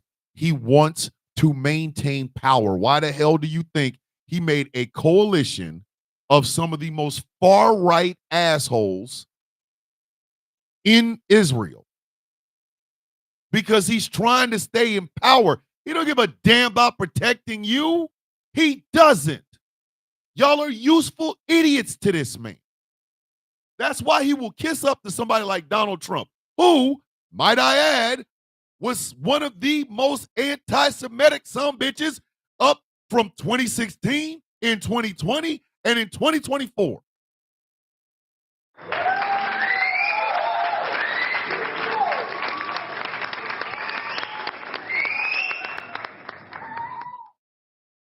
Why do you think they're buddy-buddy? Why do you think they're buddy-buddy? But they got your ass over here afraid of pro-Palestine protests.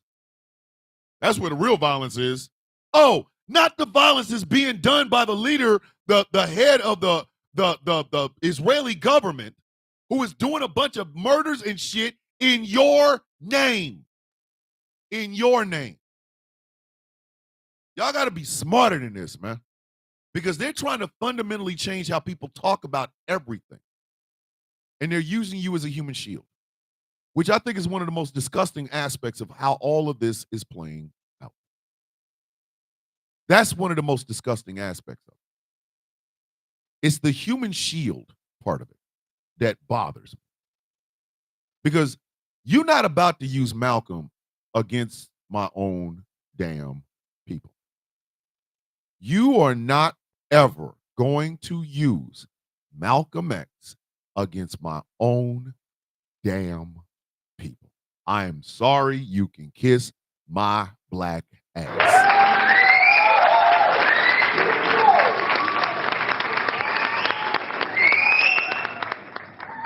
Ever since Reagan made Martin Luther King's birthday a national holiday, and the only reason Reagan did it is because they toned down some more of King's more radical, meaning, humanist ideals, speeches, and thought processes. They boiled that man down to one speech, and not even the whole speech, one phrase. And they ran with it. And y'all have bastardized the memory of Dr. Martin Luther King. You have bastardized everything that Dr. King stood for. You have bastardized the things that Dr. King said in his life that we can see in video form. You tried it with Malcolm X, but I have a copy of the autobiography of Malcolm X sitting right here. It is literally no more than 2 feet away from me. I have given my sons copies of that book. I read the autobiography of Malcolm X every once in a while just to make myself understand what my fight is. I'm trying to find the audio version. That way I can listen to it. But y'all tried it. Y'all tried it. Y'all thought, well, shit, they fell for the Martin Luther King. Let's see if they'll do it for Malcolm X. Bitch, no. Because the next thing you know, you'll be trying to radicalize. You be trying to boil down Brother Fred Hampton or Huey Newton or Eldridge Cleaver. You'll be trying that shit, and bitch, we will be at. Now we gonna have to fight.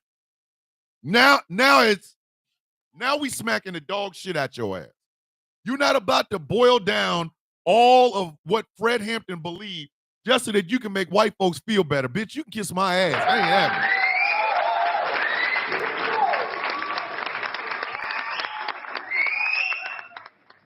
Let me hear some well-fed racist white man try to tell me what Fred Hampton believed. And guess what? Bring your ass around me if you want to. There's going to be some misunderstandings and furniture moving. Dead ass. You're not about to do that. But the Jewish community has to understand that's exactly what they're doing with you. Listen to voices like Norman Finkelstein. Norman Finkelstein talks about this extensively. He's one of the most intelligent men I've ever watched. Like, I've never met Norman Finkelstein. I'd love to. I'd love to ask him a couple of questions. But listen to people like Norman Finkelstein. Now, you will listen to somebody like Norman Finkelstein and say, well, okay, I don't agree with all this. But you have to see exactly what the game is that is sitting in front of you. And make no mistake about it, it is there. It's right there in front of you. These people are trying to do something to you or do something in your name that is literally going to fundamentally change exactly what this country is supposed to stand for in the first place. There are some protests that have happened. The fact that them boys in the brown khakis are marching they asses down streets piss me off. I cannot stand that shit. But it is their right to do so as Americans. Now, I wish they'd stop hiding their faces. We know what most of them look like. They look like incels. The sort of guys that couldn't catch a woman with a net, a warrant for her arrest, the Department of Justice behind them, and an aircraft carrier assisting.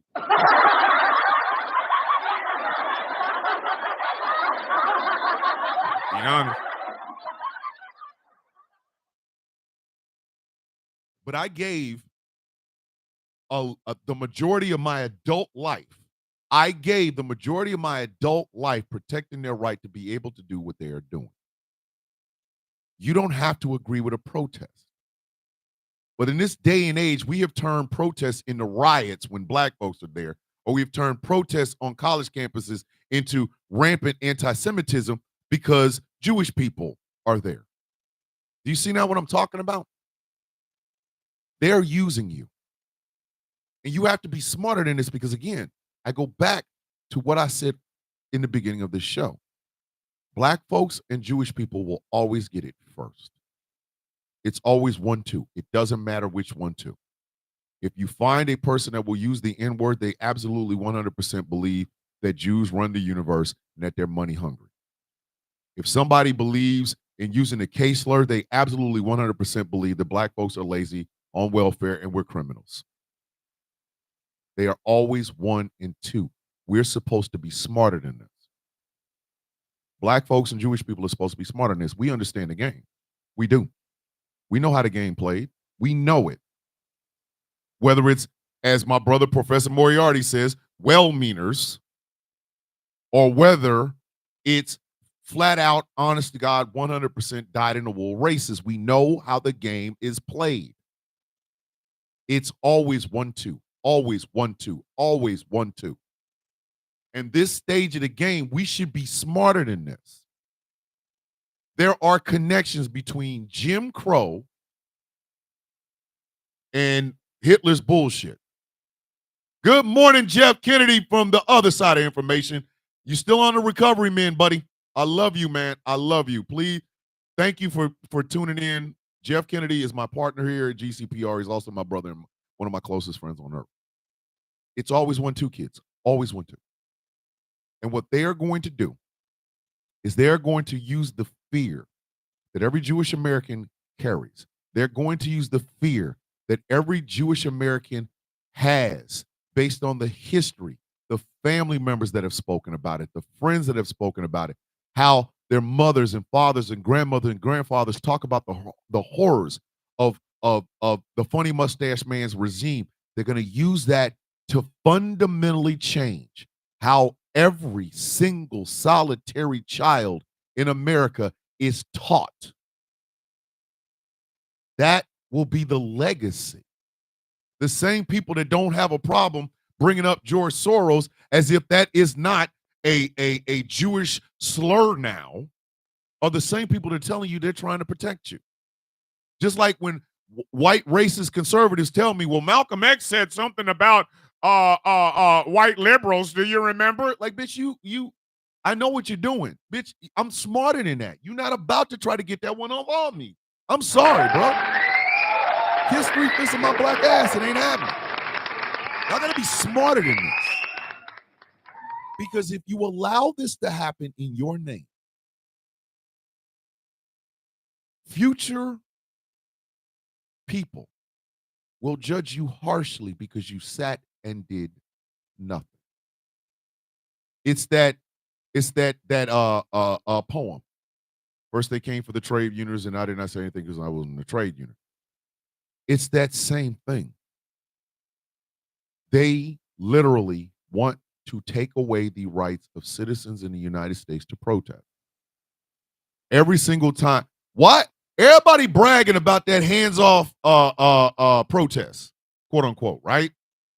You notice why there wasn't a big police presence? The only video I saw of the cops interacting with those protests was to arrest a black woman. Do you know why? There wasn't no Negroes out there. Like, come on, man.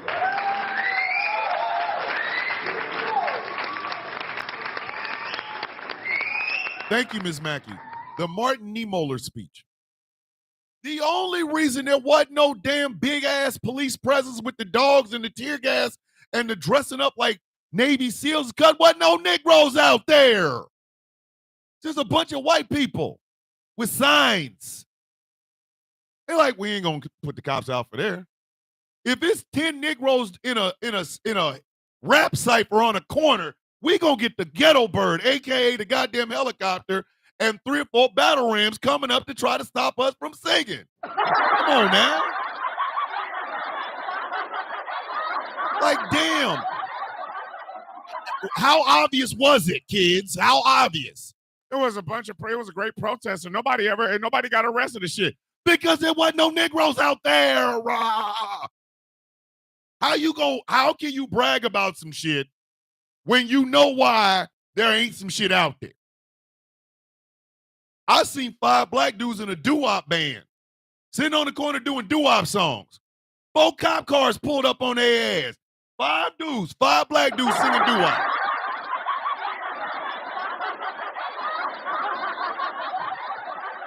Could you imagine getting arrested for singing Tender Love by Force MDs? Where they do this shit at? What the?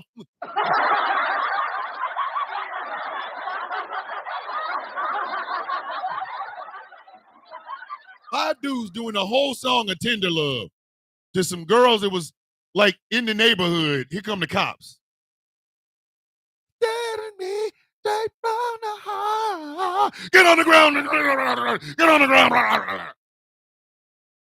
Meanwhile, white folks go out there and protest, and a white woman had the nerve to say, how come there wasn't no bouncy house?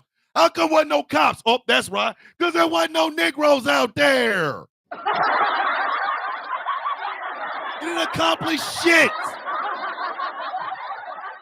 You want a biscuit because y'all went out there and faced some shit that wasn't going to be there because your ass is whiter than white?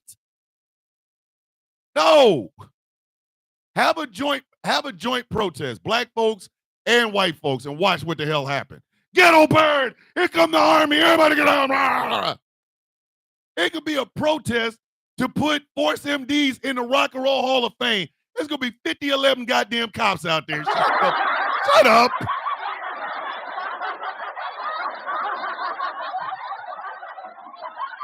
This shit is ads.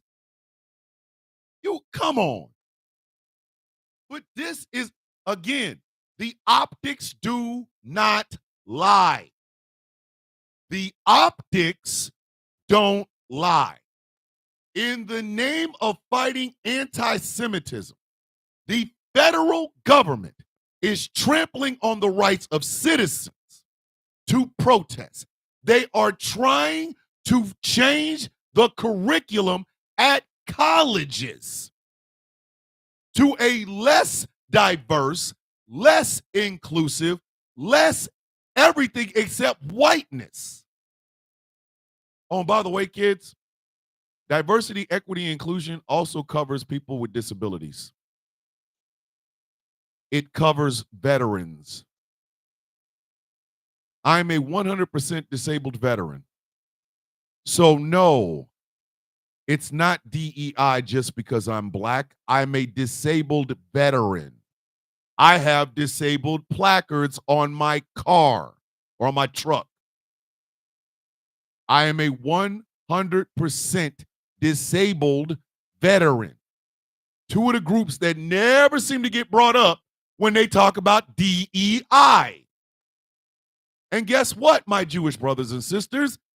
They're using you to do this. They're using you to do this. In the name of protecting you from anti-Semitism, these people have went on a damn reign of terror crusade against diversity, equity, and inclusion. They will tell you the face of DEI is a black face. But I am not just a black man. I am a 100% disabled veteran. They're doing this in your name.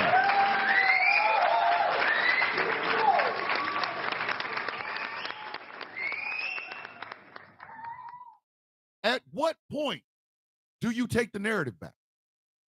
At what point do you finally remember what history in this country looks like? Not just for Jewish people, but for black folks as well. Black people and Jewish people have always been in a symbiotic relationship, not just because of the fact that Jewish people and black people have done business together, but because we are literally the first ones they come after. When the white supremacist power structure wants to make a statement, they come after us. They always have, and they always will. At some point, you have to stop letting them do that. You have got to take your power back. If you're hearing that the Colombian dean is being fired because of anti-Semitism, that should raise some alarms for you. Because if they'll fire the dean of a college because of anti-Semitism, what else will they do in the quest to get rid of anti-Semitism? And mind you, you also need to look at who is it that's fighting for you? Who in the hell would want Stephen Miller, Scott Jennings, Donald Trump, Jonathan Greenblatt, the ADL? Why would you want these people fighting for you when you know for a fact they're not going to stop at protecting you from anti-Semitism? They're going to take it further. They're going to take it further. When they bring up our black leaders, it's not just to bring up our black leaders. It's to go further. Well, Martin Luther King didn't believe in racism, so we're just going to get rid of affirmative goddamn action. It is, let's change the definition of what racism in this country actually is. Let's take away the idea of even talking about racism because it makes my little white child feel bad. And Martin Luther King said, they're using you. And if you don't stop them, they will do it. They will continue to do it. And then there will be no America that's even worth saving in the first goddamn place. I go back to white womaning for all women. When you start to change laws based on your gut feeling, you have lost the plot. You have lost the goddamn plot. You're going to protect women. You're going to protect women. Even women that are telling you they don't need your protection because they see what it comes with. They see what it comes with. They see the caveats that are attached to your protection. Demonizing, not listening, not shutting the F up, having to center yourself, having to center your feelings, going after everyone, even people that ain't got shit to do with it, not seeing a true threat like the fact that we have thousands of unprocessed grape kits sitting in law enforcement offices throughout America, but you want to protect women from a trans woman taking a shit in the stall next to her.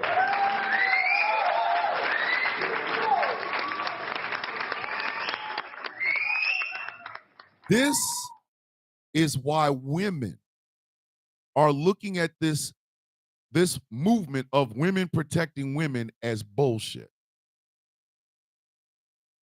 This is what happens because I'm going to give y'all a little spoiler. A black woman by the name of Tawana Burke started the Me Too movement, but you wouldn't know it. You damn sure wouldn't know it. You would not know it the way white women have centered their ass in the middle of it. I'm sorry. I'll argue with your goddamn mama. Don't argue with me. Don't argue with your mama. Do not argue with me. Don't. A black woman by the name of Tawana Burke started the Me Too movement. But who is the face of it now? White women. And it's always, I'm a white woman, I'm going to do Me Too, but we going to go over and fight this guy. But wait a minute. Here's a situation over here where, men are being, hurt. Can we put them in the Me Too movement? Nope, we're going over here. White women are now the face of a movement that was started by a black woman. Make it make sense. White women are the ones that are leading the charge against trans women. Make it make sense. None of them are addressing anything that would make a woman's life better in this goddamn country. None of them.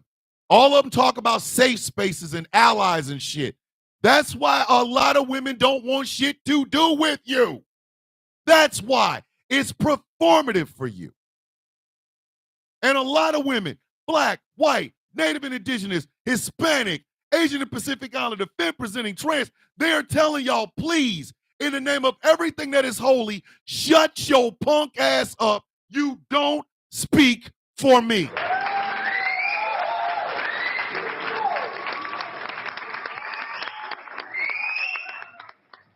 You lose the plot when other women don't want to be a part of your little prayer circle of fragile white woman feelings.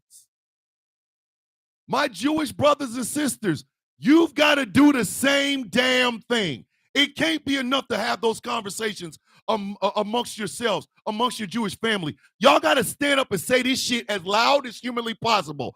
Not in my name. Not in my name. You have to. The narrative is being created by your pain. And that narrative has now literally gone past any sort of addressing your pain and has gone straight to draconian ass laws that fundamentally shape everything everyone else will go through. You have to stop this. The number one reason a lot of these pro-lifers love being pro-life and protecting the womb because babies can't talk.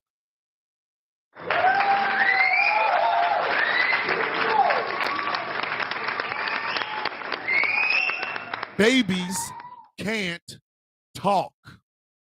Fetuses cannot speak. They make the perfect human shields because there's nobody there to stop these people. There's not a child in vitro. There's not a fetus. There's not no baby is able to go, hey, not in my damn name, boss. Not in my name.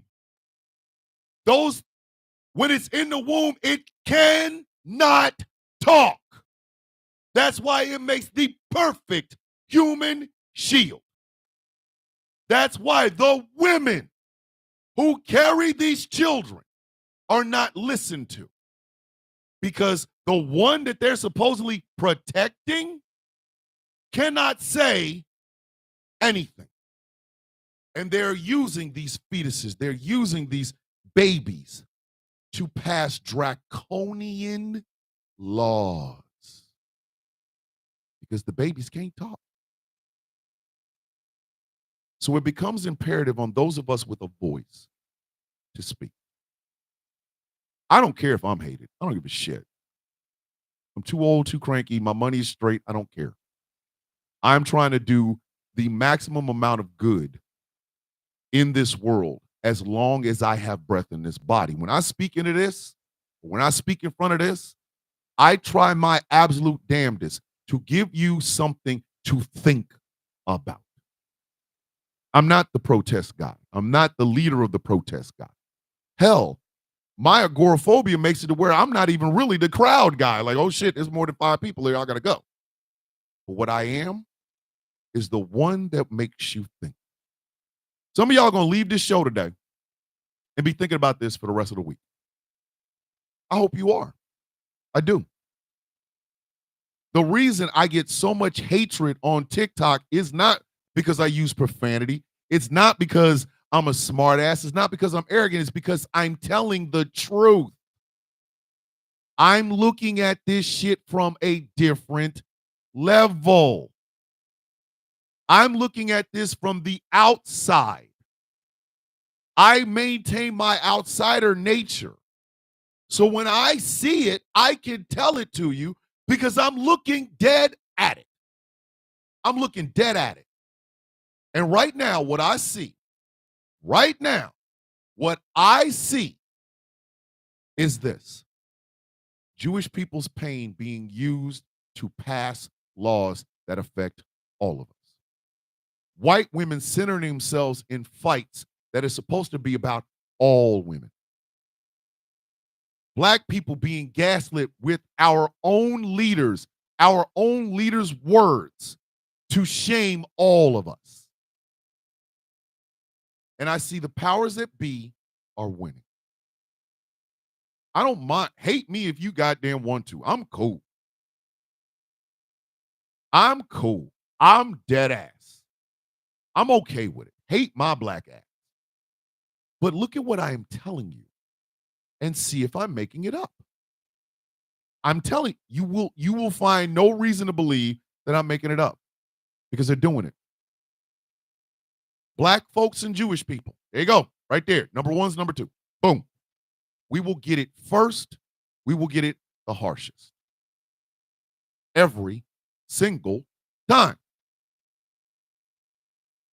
We know this. I don't know why the hell people are playing brand new. They will always use our pain to make things worse. Always.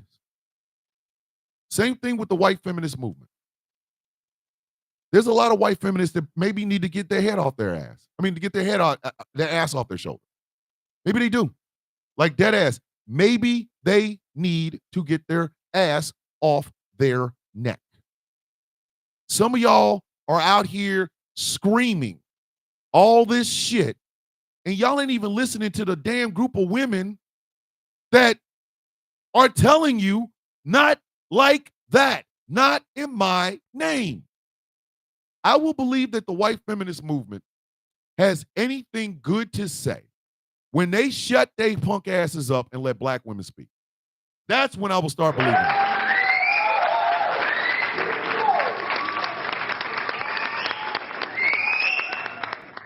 When they stop using the lie that is the "Ain't I a Woman" speech by Sojourner Truth, something she didn't say, but it was created and made up by a white woman. Go ahead and look that up, kids. Go ahead and look that up. Or the fact that Margaret Sanger and Susan B. Anthony were all about white women getting rights and damn everybody else. The fact that the Me Too movement was taken completely just sucked in by white women and used as a cudgel, while the black woman who created the movement, ain't nobody, we got to go find her. She ain't on no damn daises. She's not standing in front of shit. Or the fact that for 3 presidential elections in a row, white women, the majority of white women have voted for an adjudicated rapist, a felon, a person who cheats on his taxes, cheats on his women, all of this. The overwhelming majority of white women, not overwhelming, but the majority of white women voted for that. And yet white women are all over social media trying to hold black women accountable for some bullshit. Holding brown women accountable for some bullshit. Like my brother, Professor Moriarty says, well-meaners. I call them allies.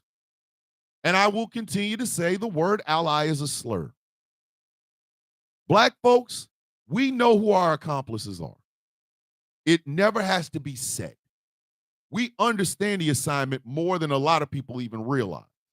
That's why we're able to weed out the Jeff Meads and the Rob Smiths and the Candace Owens from the rest of us. We know those of us who are here for the fight and those of us who are not here for any betterment. We can get them bitches the hell up out of there. Why is it that no other community can do that?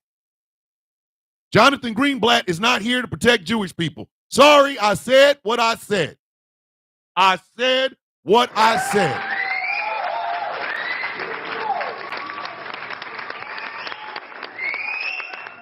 Stephen Miller is not here to protect white women. Stephen Miller is not here to protect Jewish people. He's not. Sorry. Said what I said.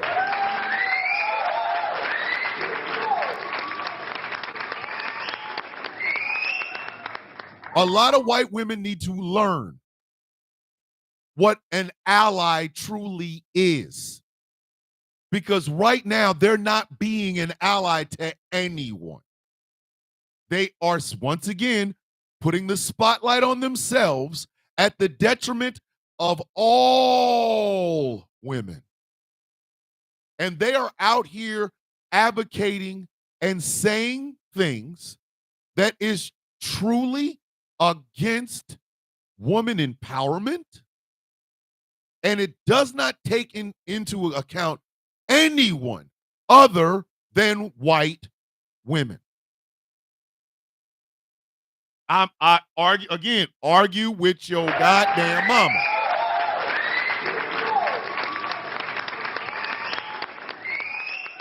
I look at that UK case that was funded, like backed and funded by J.K. Rowling, and I ask myself, what could she have done that would have advanced the cause of women around the world with that money? I listen as people like Netanyahu and Jonathan Greenblatt and Stephen Miller are talking about protecting Jewish people by changing the curriculum of Harvard or Columbia or, whatever. And I go, how are you protecting Jewish people doing that? I'm sitting there looking as my federal government tells me, oh, remember the Tuskegee Airmen? Yeah, we can't talk about it.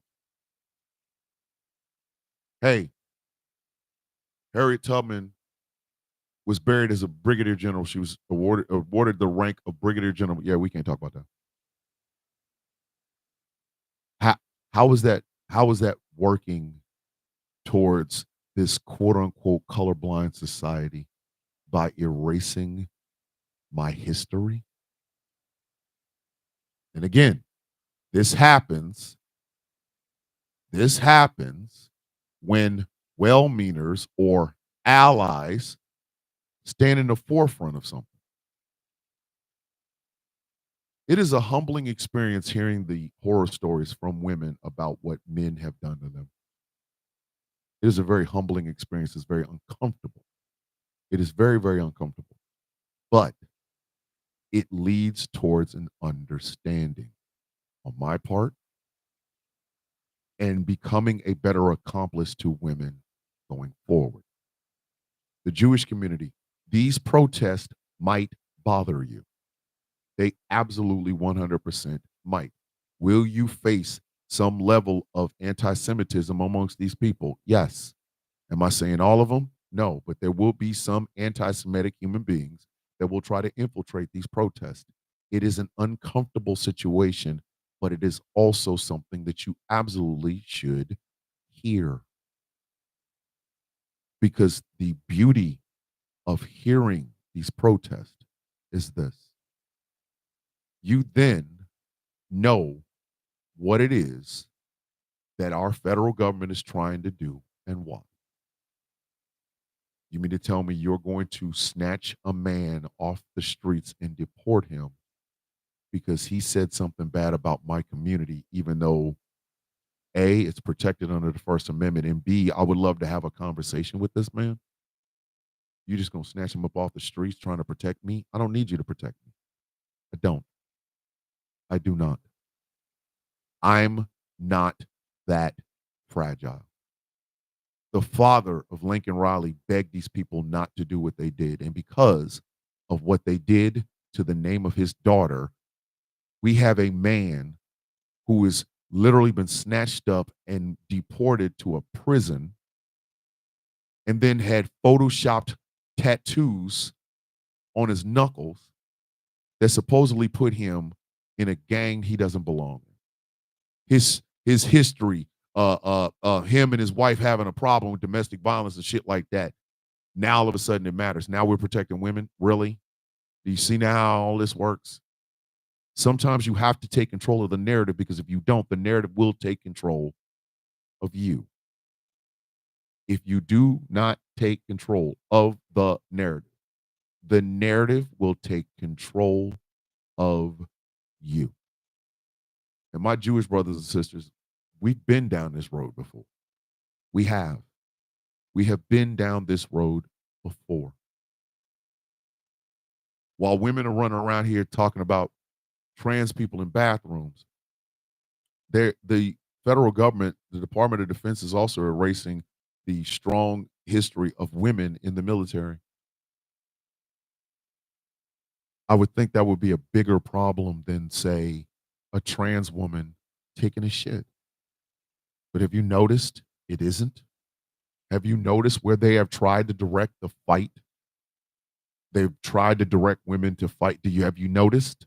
Have you noticed? That's a problem. That's a problem.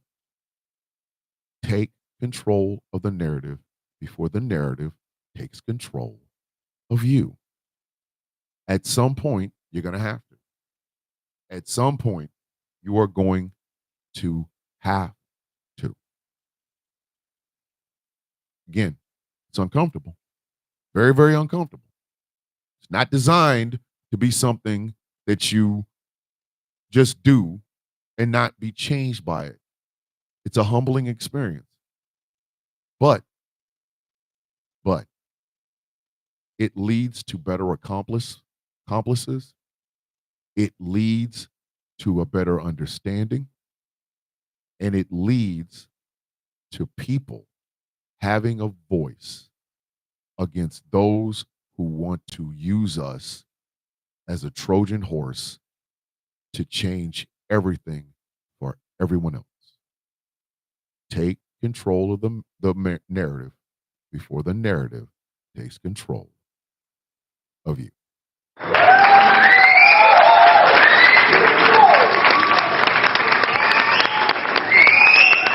That's the show, folks.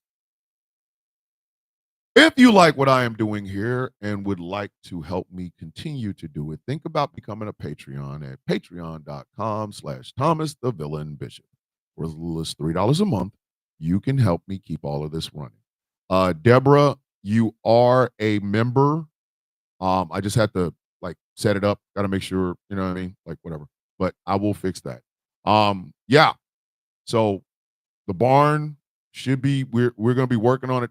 Deborah, really, with the car, for real, like a Ferrari? Damn it, Deborah. Thank you.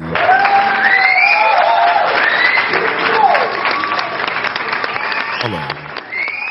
Here's the gifts, but more than that, she actually has been supporting me for.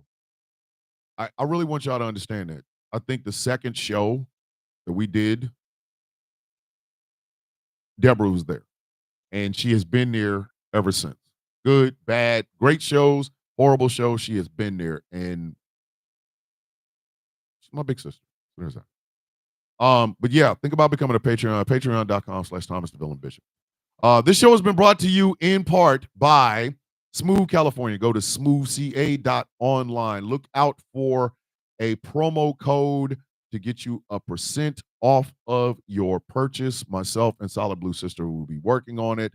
So look out for that. Go to smoothca.online. The show is brought to you in part by Melanated Excellence, a celebration of the melanation. But remember, you do not have to be melanated to be a part of the celebration.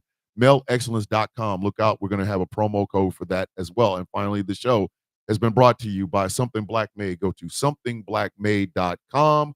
Check out the incredible clothing that they have over there, the Letterman's jackets, but don't forget Leather Jacket 2025, the first thirst trap of the villain. You guys will love it. I hope. Yeah, the Sound of Coffee shop is always open. Go to the Sound of Coffee, all one word, shop.fourthwall.com. Pick yourself up an authentic, one-of-a-kind Mother F. Donald John Trump Club coffee mug and t-shirt. The Swole Me collection is coming. The Boat bird is over there. Our morning phrasing, may your day be as sweet as the coffee in your cup, is good for kids. You can buy them a little shirt and send them to daycare or high school or junior high or whatever, and people will understand. Wow.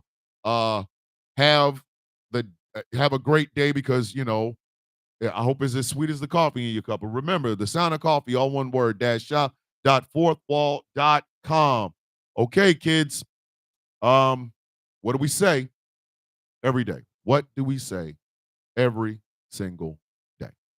May your day be as sweet as the coffee in your cup. I sincerely hope that this Misunderstandings in Furniture Movie Monday is something that you think about, something you reassess everything that is going on, and you see these things realistically, because I don't do this show for fame. I do this show because, number one, I love doing what I am doing.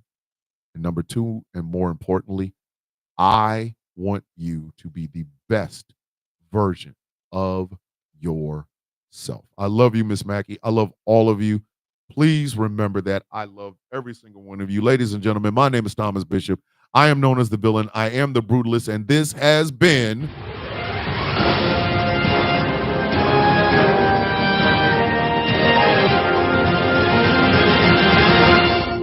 The Sound of Coffee on Ghost Claw Productions Radio, GCPR, where every voice matters. I will see you tomorrow on this is my backup on TikTok. I will see you all tomorrow for Trifling Tuesday. We're going to talk about that woman in that damn chihuahua. It's going to be a larger conversation, but we're going to talk about that woman in that goddamn chihuahua. Listen, y'all might hear about her all week because she getting some flags on the plate. Like a chihuahua, word, like a whole ass chihuahua, man. If you don't, but again, I love y'all. Be safe. I will see you all tomorrow. Love, peace, and hair grease. See you in the morning, kids.